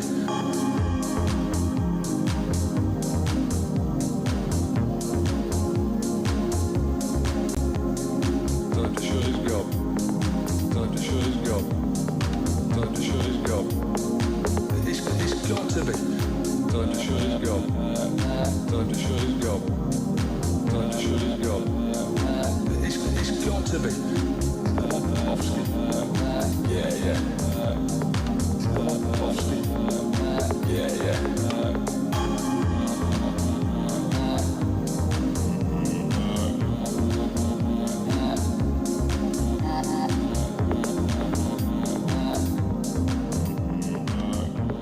Yeah, that is exactly what 2020 needs. Jamie Corns, good morning to you. Good morning. How are you doing? What is that and why have you done it? Yeah, good question. I asked myself the same. I got obsessed with the idea of dropping Big Mick into that kind of soundscape. I'm not a massive fan of deep house myself. I just like making little bits of music, and I kept hearing lots of deep house tracks where they kind of use sampled like soul musicians and stuff like that, and it's always like a really upbeat lyric as well. So I just found it really funny just thinking about the idea of Mick McCarthy reeling off some of his quotes in there, and I just had to make it happen. Yeah, one of the people in our WhatsApp group yesterday, because I think this is probably like wildfire in every WhatsApp group yesterday, compared to DJ Seinfeld, who obviously would do that sort of thing of dropping in a vocal, except it's Mick McCarthy. It's so perfect. Like, are you a fan of a team that Mick McCarthy would have managed before, or what's the connection? Well, yeah, I'm a Celtic man, so right. He was a little bit before my time, but just I've, like everyone, just love Big Mick. I think he's a good bloke. So and just like the tone, the deepness of his voice, the Yorkshireness about it all, it like the jarringness of it. I just had to do it. Well, we need to obviously get this into a position where Mick McCarthy is listening to this and we get live footage of Mick McCarthy's first listen. Like, I'm sure with the momentum that this thing has at the moment, that is a realistic possibility. Amazing. Yeah, someone actually reached out to me on Twitter and said that one of Mick's families on Twitter, and he's tagged them in that, so he reckons definitely Mick's seen it. I kind of shudder at his response to it. I can't see him being on the dance floor to that. But yeah, it'd be fun. I mean, I might need to get his permission. I mean, I'm thinking about maybe making a vinyl pressing. So I'd need to maybe reach out to his team and see what he reckons there. Yeah, you talk about dropping Big Mick into a bit of deep house. You're not the first person to think about dropping Big Mick, it must be said, over the last little while. How much footage of this guy have you, like interviews, etc., have you had to? What were you sampling as you were sampling, and how much footage of this guy had you to listen back to? I mean, yeah, a lot of footage. I mean, when you're editing music anyway, you're playing stuff on loop constantly. So, I mean, I heard like every second, every word of that song thousands of times while I was editing it. But the actual research and delving into it wasn't too expansive because I was just looking for stuff that was of really good audio quality and also was just something that was funny to me. So it was mainly pulled off two interviews. One was a post-match, I think, when he was at Ipswich, because he was whinging about the supporters for a good 5 minutes. And then the next one was like a TV interview where he was talking about I think Jay Bothroyd scored a goal and then he didn't like how his attitude on the pitch, and then he pulled him off. So was that to shut his gob? Was shut his gob about Jay Bothroyd? No, that was about. I think the line is, "Give him a nudge and tell him to shut his gob." Is when he was encouraging other supporters to tell other supporters to stop moaning and get behind the team. In classic Mick pattern. Well, you'll be delighted to hear that if you actually Google Mick McCarthy shut his gob, the actual quotes and the piece where he said that has now been replaced in Google by this actual track. So you have actually displaced Mick McCarthy himself from the top of Google by the remix of it. The question I would have is, what is next? I mean, if people scroll down to your Twitter feed, they'll be able to see you in production, actually making this thing. It's obviously a thing that you do quite a bit. There are tons and tons of sound-biteable football managers and footballers that you can do this with as well, I'm sure. Yeah, definitely. There's been a lot of good suggestions. I've got a few little things in the pipeline. I'd like to maybe not stick to one genre and maybe mess around with fitting different managers in weird juxtapositions. Neil Warnock is a massive request at the minute. So maybe something there, but I like the idea of like putting Sean Dyche in some kind of minimal meditational type landscape or some kind of pub rock. So yeah, I mean it's definitely got legs, and I think you've got to look at, like you mentioned Celtic, Jamie. I think you'd be remiss not to do some sort of a mix, like a leadership mix with Brendan Rodgers, surely.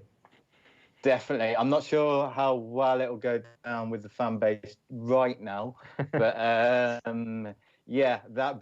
Brendan was one that came to mind, and obviously also Lenny's quite quotable as well. So everyone is really. They're all football managers are a little bit nuts, and they're under pressure to talk, so they always say some really strange things. And I just like the idea of football culture's now evolving, where people are making comedy bits, and making bits of art around their teams. I think it's a good place to be. For sure. Like on a serious note, I think that it's very hard to actually distinguish the crossover between culture and sport out of it. I mean, sport is just such a huge part of culture, and the two things aren't necessarily independent of one another. Totally. There's just so much kind of fan-led stuff as well, which is really healthy, and I've been inspired by some really great podcasts and comedians as well. So I'll be definitely keep an eye out on my Twitter, and I'll be putting together a Spotify and seeing if I can get some more stuff out there. Roy Keane and his voiceover, or whatever the opposite of deep house is, that is the thing that could finally end the dispute. If his track gets more hits than Mick McCarthy's track is, that's the dispute done, over and done with.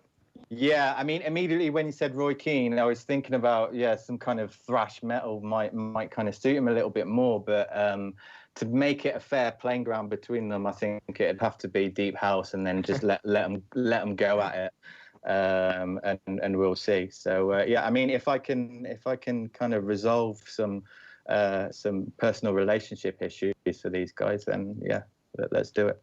What's the dream here, Jamie? Is it like sort of getting yourself to South by Southwest in a sort of a Paul Oakenfold sort of leading the posse? Is there breaking it down to a bit of Mick McCarthy goodness? What's the dream? I'm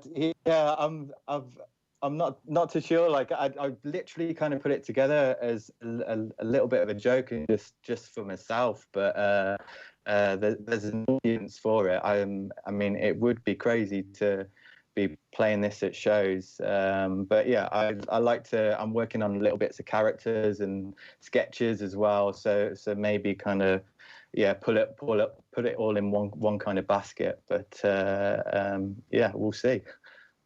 Good stuff. Well, listen, once crowds come back, we're going to have you at an off the ball roadshow once we get things up and running, because I think that's something our audience would absolutely demand. So keep up the good stuff. Thanks a million. Love to. Cheers, boys. Take it easy. Stuff. That's Jamie on the line there. It's a banger. It's an absolute banger. And if you haven't heard it full already, I'm sure we'll tweet it out, and you can, as Eoin would say, hook it into your veins. That and Branislav Ivanovic with this weekend. Pretty much all you need. Eoin, thanks a million. Good man. Cheers, Adrian. Take it easy on that Ivanovic over the weekend. Sign up, by the way, to our American football newsletter, OTB Club Gridiron. We've got the latest American football news from both Ireland and from the US on otbsports.com, as well as podcasts, long and short form video content as well. Everything included there. You can subscribe and hook it into your inbox at otbsports.com/Club Gridiron. And enjoy all that OTB Club Gridiron has to offer there. Our Liverpool competition winner, by the way, I saw some people inquiring about this online, Darragh Lamb. Congratulations to you. You win that. And OTB AM, a reminder as well, live in association with Gillette. Good mornings. Start with Gillette, giving you the confidence to tackle the day ahead. If you don't have, by the way, the OTB Sports app already, just search OTB Sports in your app store, and it's live across the weekend. We've, as mentioned, Spurs against Newcastle and Manchester City against Leicester City on Sunday. So that's it from us for this morning. OTB AM live on Monday again from 7:30. Good morning. OTB AM. With Gillette, we don't just play the game, we change it. Gillette, made of what matters.